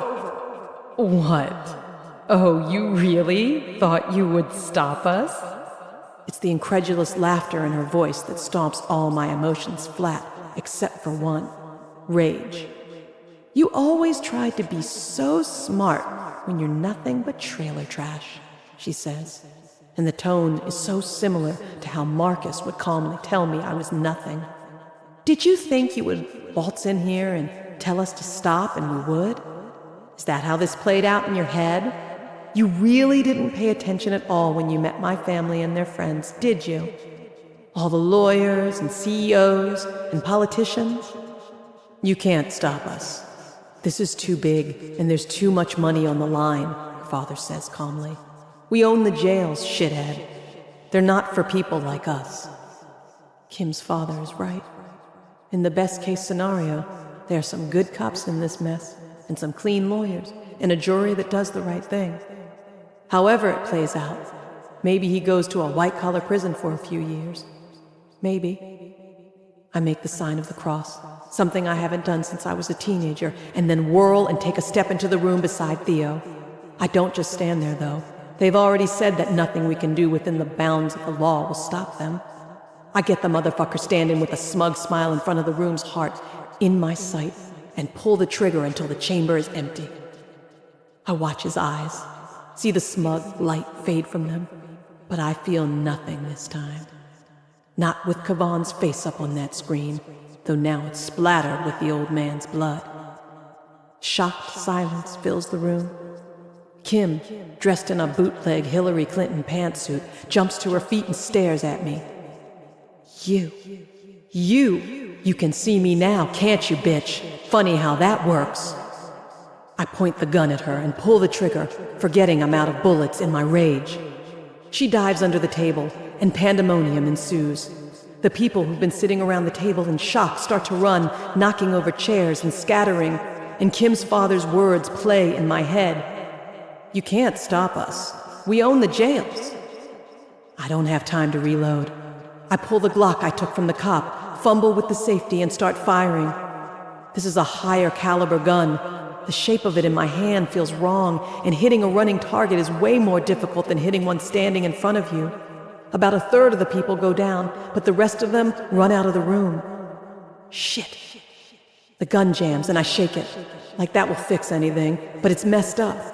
I don't know what to do, so I drop it on the floor, pull out Mommy's trusty .22, and fumble for the baggie of bullets in my pocket.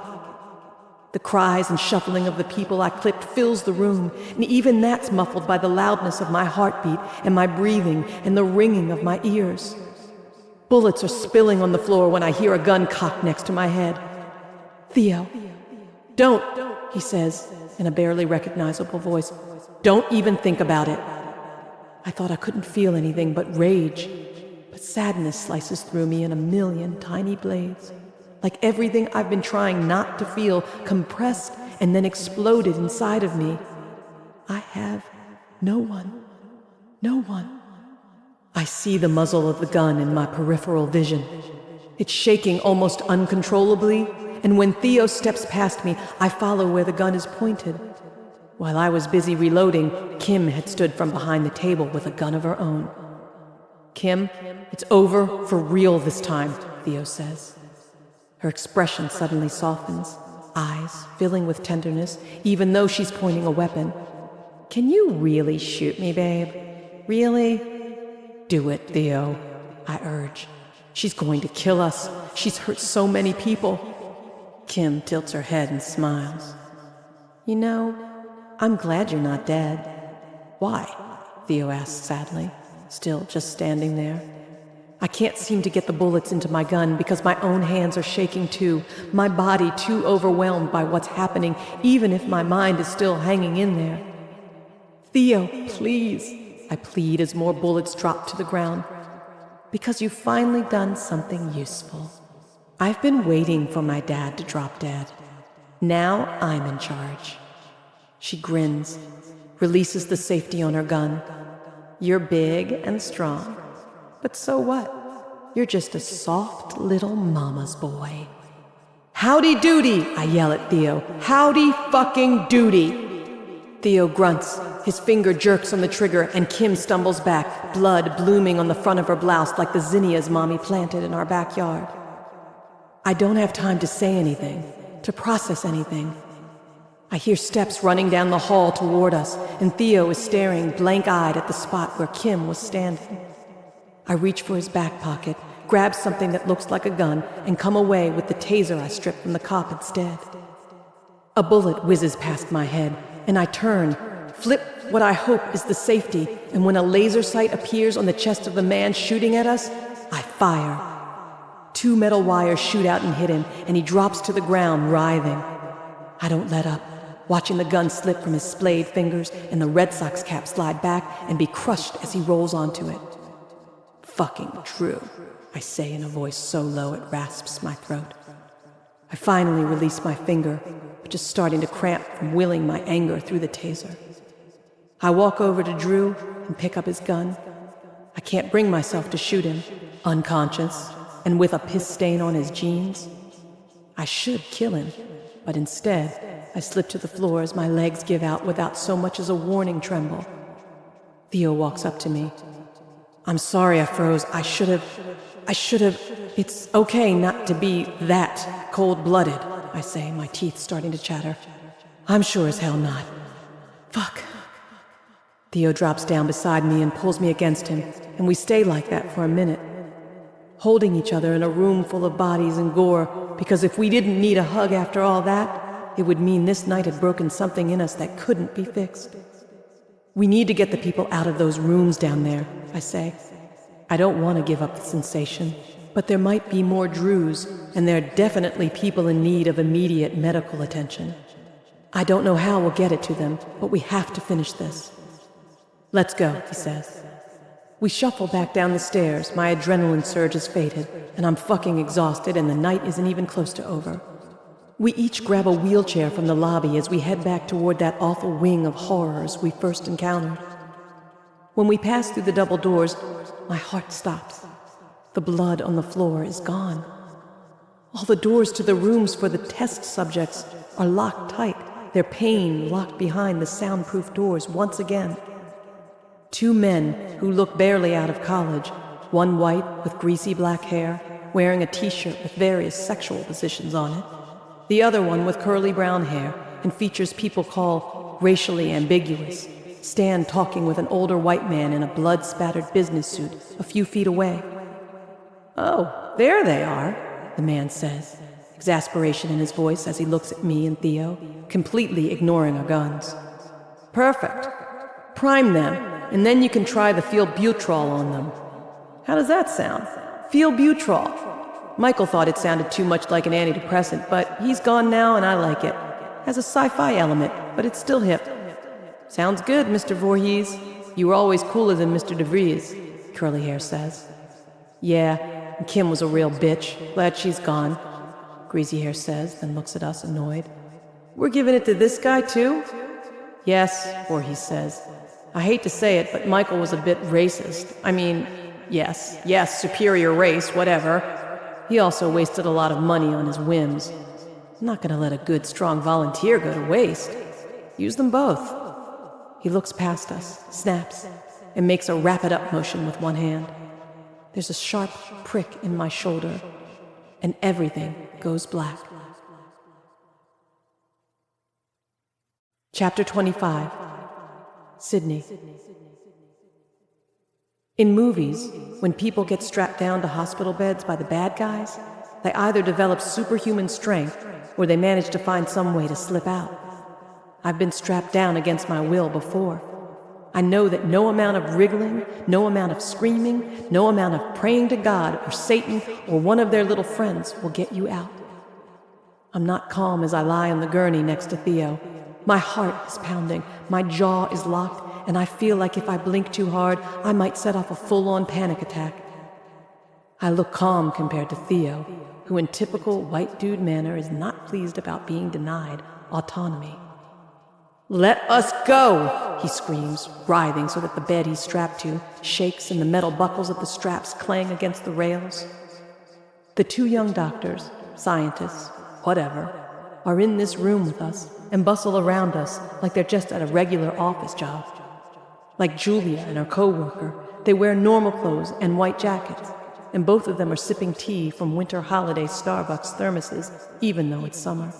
The curly-haired one is power-walking back and forth around the room, opening small fridges and gathering glass bottles of chemicals. The white guy is sitting in a rolling office chair, and his hair hangs in his face as he looks over some papers and eats wings from a Crown-fried chicken box. We're about to get killed by some dude who probably hasn't changed his underwear in the last 5 days and doesn't care about getting strangers' bodily fluids in his food. Great. "You know what would be cool?" Greasy Hair asks. "Letting us go?" Theo answers. "Me not having to do all the setup for once," Curly Hair says irritably. "That's what would be cool. Hey, I still have 10 minutes in my dinner break because I got interrupted by all those suits stampeding down here. You get to go home after this, and you got to go to the shareholder dinner and eat all the good food." Curly Hair rolls his eyes. "It was boring as hell. I almost got killed at the dinner. And the food was worse than what we feed the test subjects." "Let us go!" Theo shouts again, the tendons in his neck cording. They're mostly ignoring him, but the curly-haired one's gaze keeps flicking over. He seems disturbed, having to do this to a white guy, even though he looks more like the previous test subjects. Greasy Hair sucks his index finger and thumb, and then drops a chicken bone into his paper box. "I was gonna say it would be cool if there was a Whole Foods here already so I could go to the buffet instead of eating this ghetto shit. There was one by my old job, and it was fucking— Let us go!" Theo yells, and Greasy Hair grabs a syringe, stretches a lanky arm over, and squirts a liquid into Theo's face. "Shut up!" His voice is deadpan, like someone mildly annoyed by a cat scratching furniture that's already been shredded by 3 cats before it. Theo sputters, and blinks liquid that I hope is water out of his eyes, then glares at the guy. Don't you know that you're killing people? That his words are cut off because Greasy Hair picks up the used latex gloves beside his food and shoves them deep into Theo's mouth. I gag along with him. Shut up. My rent just got jacked up. This job pays well. End of story, Greasy Hair says, then leans back in his seat. He shakes his head. And you two just killed a bunch of people. You've got a lot of nerve judging me. At least I don't kill my own kind. Curly Hair knocks over a beaker, swears, then heads to the medical-grade fridge humming in a corner. What are you doing now, then? I ask. He's not one of us, he shrugs. If he was, he wouldn't be here, would he? Funny how much race matters, until it doesn't. Besides, there's no guarantee he'll die. In fact, he's gonna feel really good for a little while. Unless I overdose him on this oxy since he ruined my dinner. Let's do this already. He's giving me a headache and I don't want a migraine at the beach tomorrow, Curly Hair says as he walks over to me. He places his little tray of meds on the table next to me, and I see the familiar setup for a medicine port from when Mommy was in the hospital. He tightens the band around my arm, and I take a deep breath against the panic and the anger at the unfairness of this all. It strikes me that it's pretty typical that I discover a goddamn conspiracy theory, infiltrate a secret research center, kill a bunch of bad guys, and still end up not saving the day. I snort a laugh, and Curly Hair looks at me quizzically, which makes me laugh more. Shit, what a stupid fucking way to die. And if there is a hell, I certainly just earned my way in with all the blood now on my hands from this dummy mission. What a week. What's so funny? Greasy Hair asks, throwing his wings box into a garbage can with a biohazard label on it and wiping his fingers on his jeans. He takes a sip from his thermos. Are you already high or what? Nothing, I say. Then shut the fuck. I glance over at him, and he drops his cup, his hands going to his throat. His mouth is stuck in an exaggerated O shape, and his eyes bug out of his head as his face turns a violent shade of purple. Curly Hair's brow creases in concern, and he puts down the port he was about to insert into my arm so he can go check on his buddy. His hand slams into the tray clumsily. What the hell? Greasy Hair drops to the floor, convulsing. I can't see him, but can hear his desperate flailing and the squeak of his sneakers against the floor. Curly Hair staggers forward, and then the door opens slowly. Slowly. Shit, what now? I wish Curly Hair had managed to drug me before whatever fresh hell is about to go down takes place. Fitzroy Sweeney pokes his head in, his wrinkles rearranging themselves as he smiles at us. There you are. Good, good. He opens the door completely, and I see that he's holding a cricket bat in his other hand. I laugh again. Either I've had a psychotic break, or they've given me the drugs already without my realizing, because there is no way any of this shit is really happening. Fitzroy twirls the bat easily in one hand as Curly Hair staggers toward him, then hefts it back and swings right at the researcher's head. The sound of it smashing into his skull reverberates in the room, and then Curly Hair drops out of sight. Fitzroy shuffles over and lays the bat over my knees as he begins to undo the straps. Someone glides by outside the window, and then Gracie steps into the room, dressed in her church clothes and with her gray bob perfectly laid. What is going on? I ask when Fitzroy's strong grip helping me up makes it clear I'm not drugged or dead. This shit is indeed really happening. What's going on is you should have listened to Candace when she told you to come inside, Gracie says tartly as she pulls the latex out of Theo's mouth with an expression of disgust on her face. Just like your mother, always so stubborn and not wanting to ask for help. She sucks her teeth. She unstraps Theo's hands and chest, and he pops up into a seated position, taking deep, ragged breaths. His gaze flies to the two on the floor as he rubs at his wrists. Do-fa-do. I knew I liked this young man. Gracie says as she tugs his ankle straps free. Do-fa-do means tit for tat. Certainly seem necessary here, wouldn't you say? She grunts as she gives the strap one last tug to free him. These racists never think about things like the predisposition and mood of the people who prepare their food and beverages. Much like my dear departed husbands. When you expect others to serve you, especially others who you mistreat, you should really be more careful about what exactly it is that's being served. How did you get in here? I ask. Same way you two did, Fitzroy says, throwing his arm over my shoulder. I lean into him. You know we watch out for each other around here. Do you really think you were the only ones who would notice something was amiss?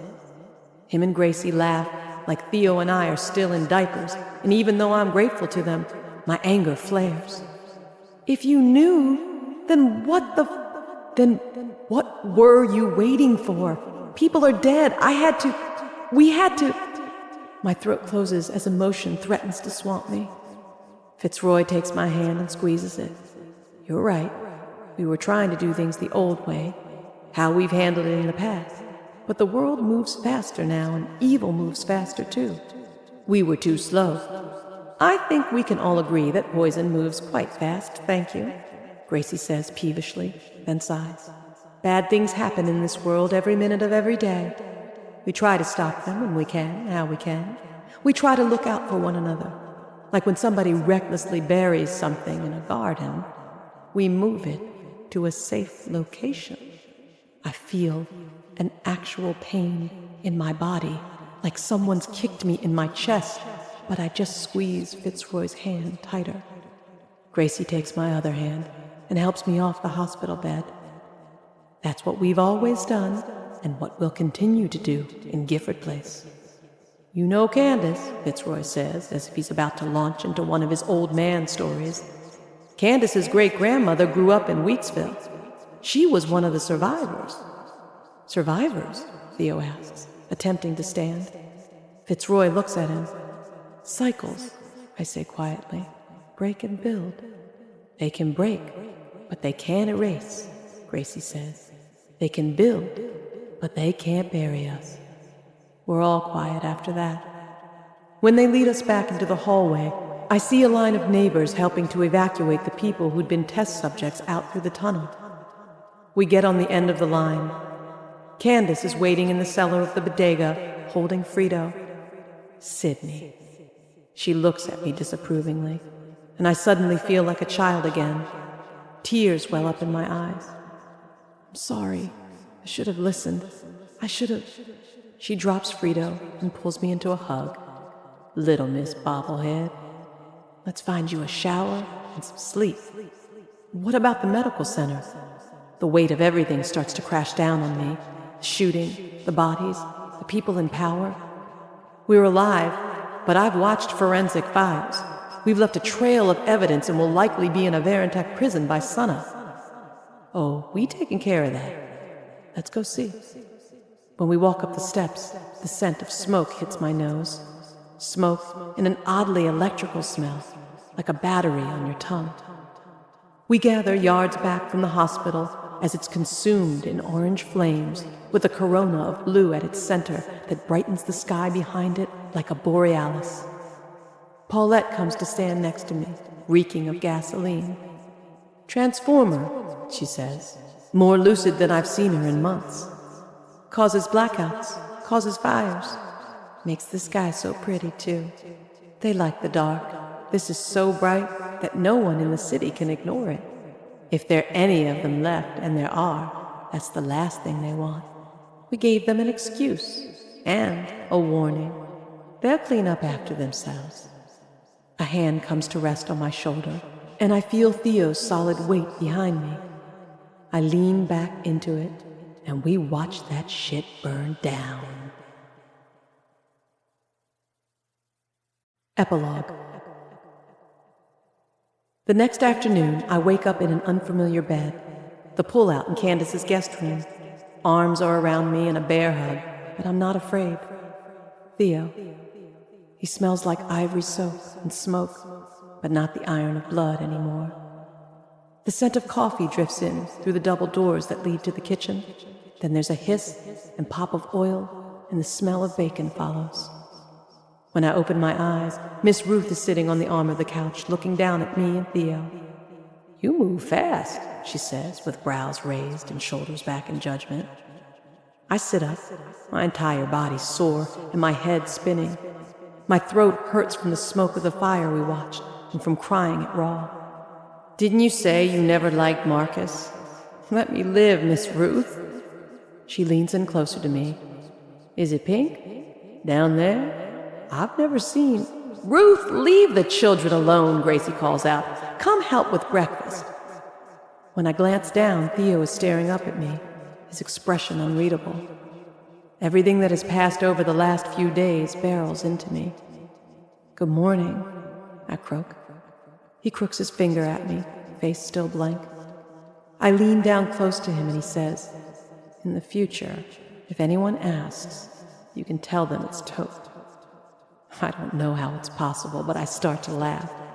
The laughter shifts to tears so fast that I don't even realize it, and Theo pulls me against him, holds me together. The radio cuts on in the kitchen, which I guess is their way of giving us privacy. After a minute, I pull back, surprised to see that his eyes are red-rimmed and watery too. "Everything's gonna be okay," he says, and I kiss him once softly on the lips, even though we both know there's no guarantee of that.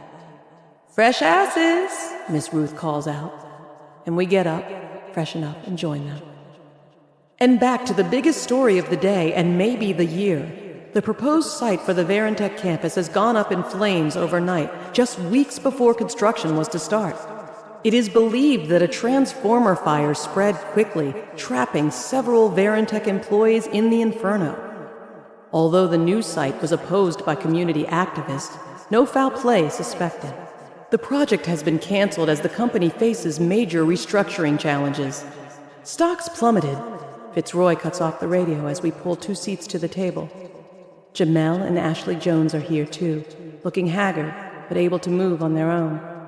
They had apparently been taken shortly before Theo and I had found them.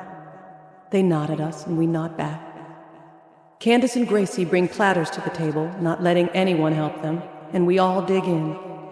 Jamel clears his throat. So, y'all know I do community activist work, and I'm in some groups. It might be too soon to bring this up, but... What is it, baby? Candace prods, but her gaze is sharp. Last month, this cat in one of the anti-Verintech organizing forums started acting real weird. A dude out in Detroit. He was saying that people was disappearing and the neighborhood was gentrifying fast.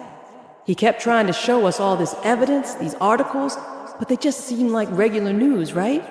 We all thought he was maybe going through some things. He left the group, but he sent me an invitation for a new one that he'd made. I had joined just to keep an eye out for him, but hadn't checked in a while. "Show them," Ashley says gently. He pulls out his phone, and as it passes from person to person, their expressions drop. When it gets to me, I hold it between me and Theo as we read. It's a thread on a private forum with dozens of responses. The top post is a longer version of the story Jamel told, with links. The way the page is set up, we can only see the first few lines of each response in the thread, but that's enough. Belkis Ramos, Queens, New York City. "In my neighborhood, they just straight up rolled through with a tank. Arrested a man who had been going to community meetings and asking why the houses of deported citizens were getting flipped and sold for ridiculously high prices." Sandy Smith, Jasper, Alabama. "Oh, thank God I found all of you. I was starting to go crazy. I'm white, but my town is poor. A distribution plant opened up that was supposed to bring us jobs and improve things, but I swear, everyone is disappearing, and more land goes to the factories." Andrew Chen, Los Angeles, California. "Health inspectors showed up at my parents' restaurant and shut it down, so they had to sell, and now it's a Panera. They'd been refusing a lot of buyout offers right before that. Lots of my childhood friends who grew up around Chinatown say the same thing. It's like someone is picking us off and just taking what they want." Gloria Pierce, New Jersey. "It was slower here and less scary, and maybe it's not part of this, but maybe it is. Things changed, people moved, but they suddenly upped the taxes. Overnight, all the original inhabitants of my neighborhood went from living the American dream of owning property that had appreciated in value to having to sell because only millionaires can afford these kind of taxes. Where are we supposed to go? The thread goes on and on, but almost every entry is more or less the same thing. Marginalized people disappearing. I hand the phone back to Jamel. My head starts to spin, imagining how many places across the country might have had nights like we had last night, or were taken out by more subtle forces. How many didn't make it through? What happens now? I ask.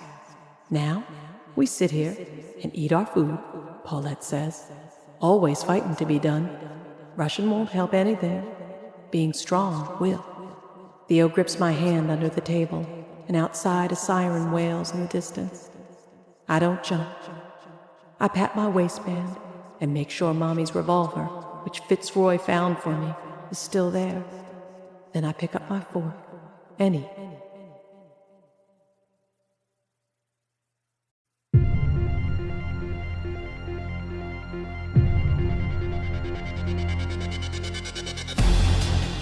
We hope you've enjoyed this unabridged production of When No One Is Watching, a thriller by Alyssa Cole, presented by William Morrow and Harper Audio, and performed by Susan Dalian and Jay Ossing.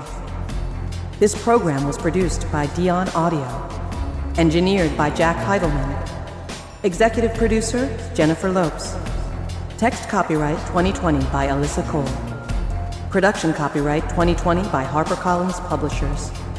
All rights reserved. Thank you for listening.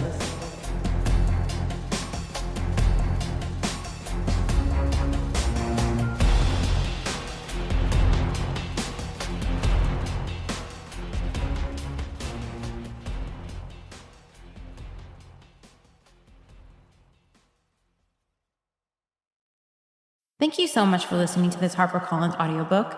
Stay tuned for an exclusive conversation with the author, excerpted from the Book Club Girl podcast.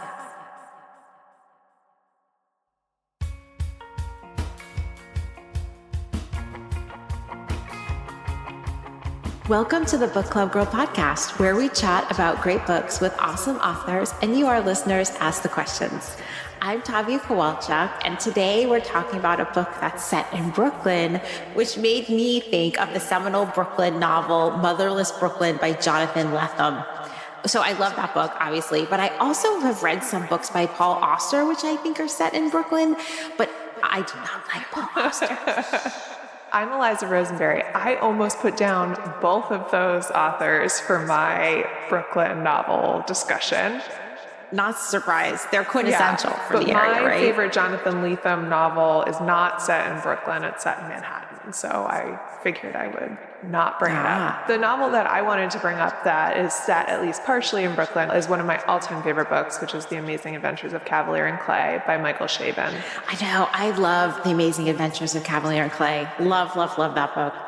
On today's show, a gripping and psychological thriller about the gentrification of a neighborhood in Brooklyn and the journey of the people who are being unwillingly and eerily forced out of the place they have always called home. Today, we are talking about the life of a woman whose neighborhood and world is being turned upside down due to oppression. Alyssa Cole is here today to chat with us about her New York Times bestselling thriller, When No One Is Watching. We are so thankful for you, our loyal listeners. Please share our show with a friend or leave us a review on Apple Podcasts. We read all of our reviews and we really appreciate you sharing the love. And a shout out to our listener, Mindy. Her handle is @MinstaBooks. For her review of the podcast, she writes, "This is the first and only podcast that I have listened to. Eliza and Tavia have each episode divided into personal discussion of the author, and then a little audio sampler. Great books, great vibes. They have become my walking buddies to help the miles go by." Aw, thank you, Mindy. We're so appreciative of you. Thanks, Mindy, and props on the walking. Keep that up. I have been a total couch potato during the pandemic. Me too. And now we present to you When No One Is Watching, abridged. Rear Window meets Get Out in this gripping thriller from a critically acclaimed New York Times notable author, Alyssa Cole, in which the gentrification of a Brooklyn neighborhood takes on sinister new meaning. Sydney Green is a Brooklyn, New York, born and raised African-American woman. But now, her beloved Brooklyn neighborhood seems to change every time she blinks. Condos are sprouting up like weeds, for sale signs are popping up overnight, and the neighbors she's known all her life are disappearing. Though that's not all, through all the disturbances she's experiencing, from the corner bodega being quote-unquote sold and taken over by a new owner quite literally overnight, Sydney is harboring her own secret that has her unraveling. To hold on to her Black community's past and present, Sydney channels her frustration into a walking tour and finds an unlikely and unwanted assistant in one of the new arrivals on the block, her new white neighbor, Theo. But Sydney and Theo's deep dive into history quickly becomes a dizzying descent into paranoia and fear. Their neighbors may not have moved to the suburbs after all, and the push to revitalize the community may be more deadly than advertised. What did you think of this book, Tavia? I thought this was a great read. I really liked this book. Just to start with, one of the things that I loved about it the most, the Brooklyn setting.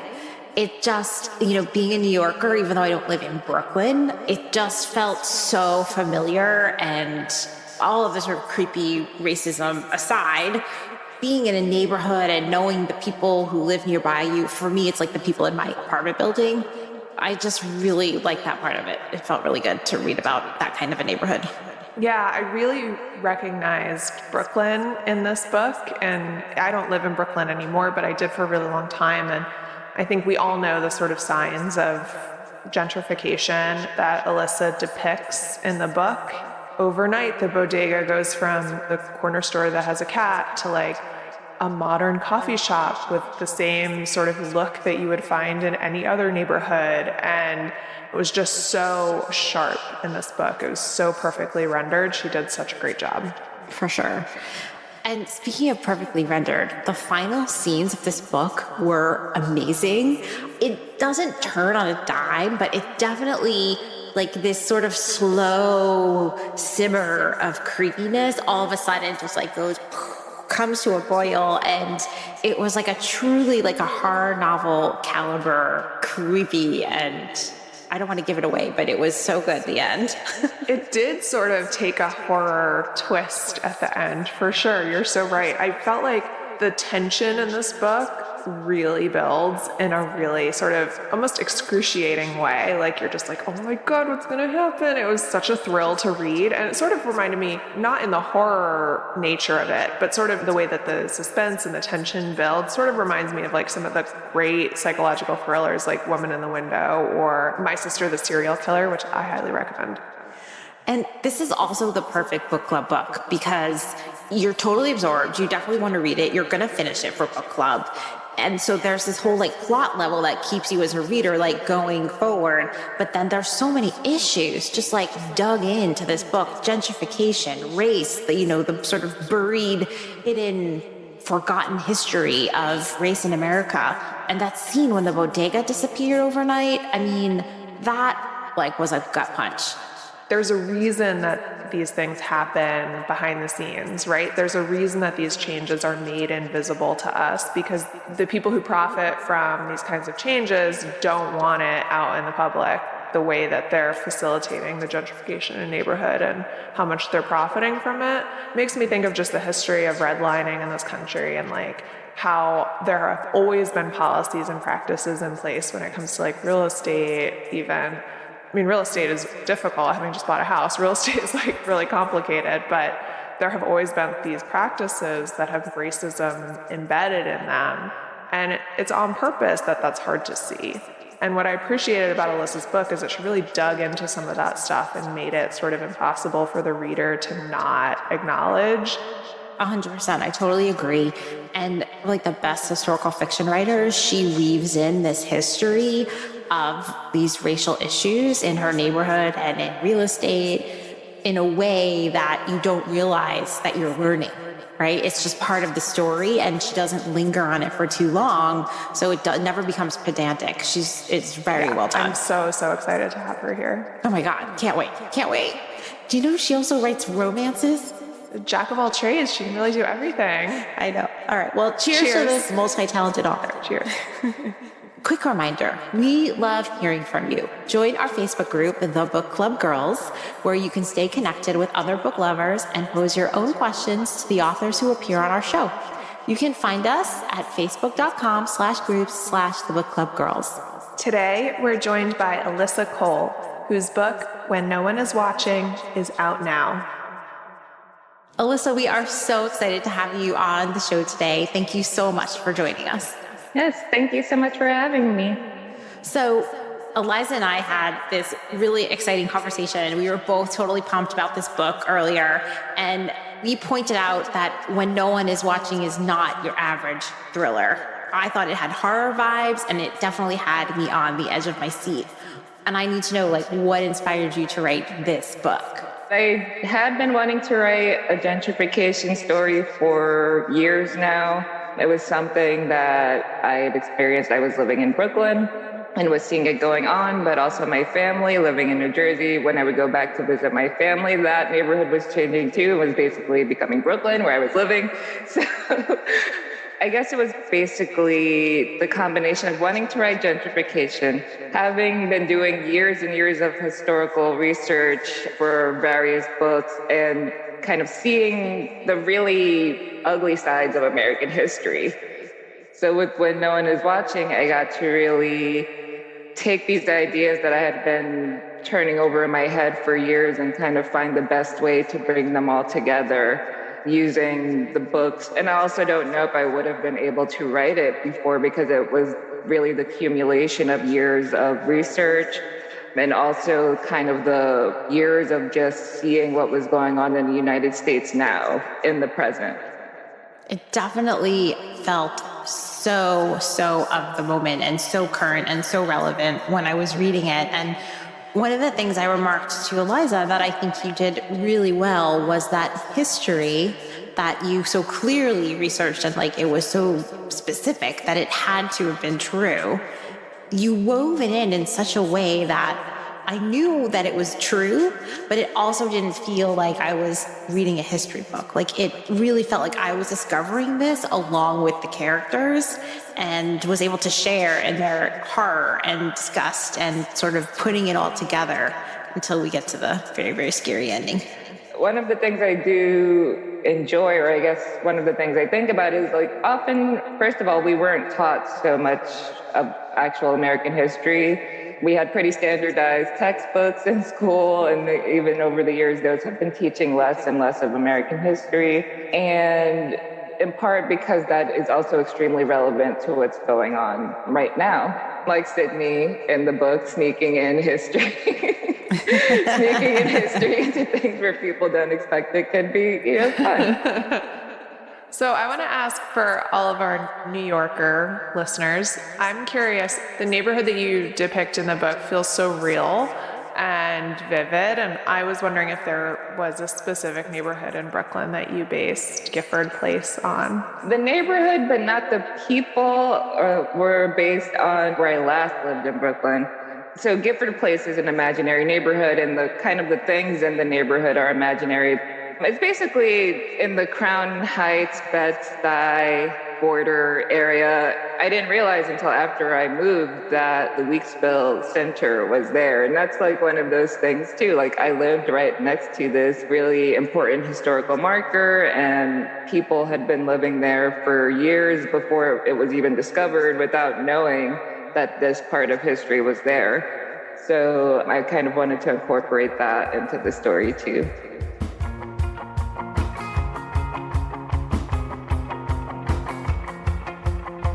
You're listening to the Book Club Girl podcast, where our guest this week is Alyssa Cole, whose book, When No One Is Watching, is out now.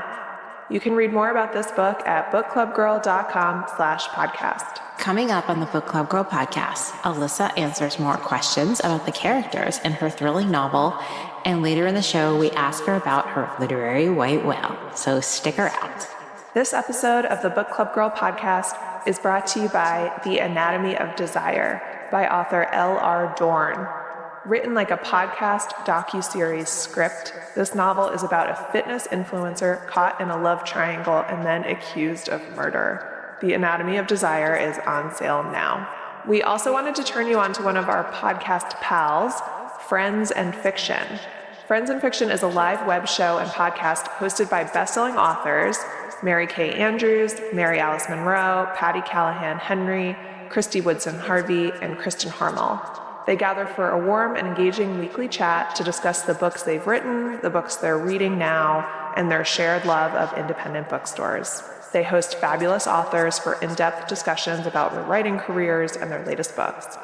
Tune in for the weekly web show every Wednesday at 7 p.m. Eastern.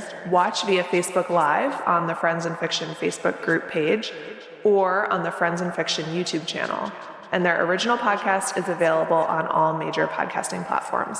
I love Friends and Fiction. They're so much fun. Yeah, it's such a great group chat. Authors talking to authors. I mean, what's better than that? Welcome back to the show. This episode, we're speaking with Alyssa Cole, author of When No One Is Watching. So once we are deeper into the novel, it's apparent that oppression, white supremacy, gentrification are all occurring in this big, awful swirl. And the old-time residents of the neighborhood begin disappearing. And the neighborhood seems to be like there's an enemy invasion and is being taken over. Can you talk more about those themes and the importance that they play in your novel? So it is marketed as, Get Out meets Rear Window, but I did want to kind of pull in the horror element. So there's the invasion of the body snatchers aspect, but also the zombie movie aspect. The invasion of the body snatchers in that, in this familiar place, people can just be replaced by people who look like them or who ostensibly belong to the neighborhood but are not quite the same as the people who were there before.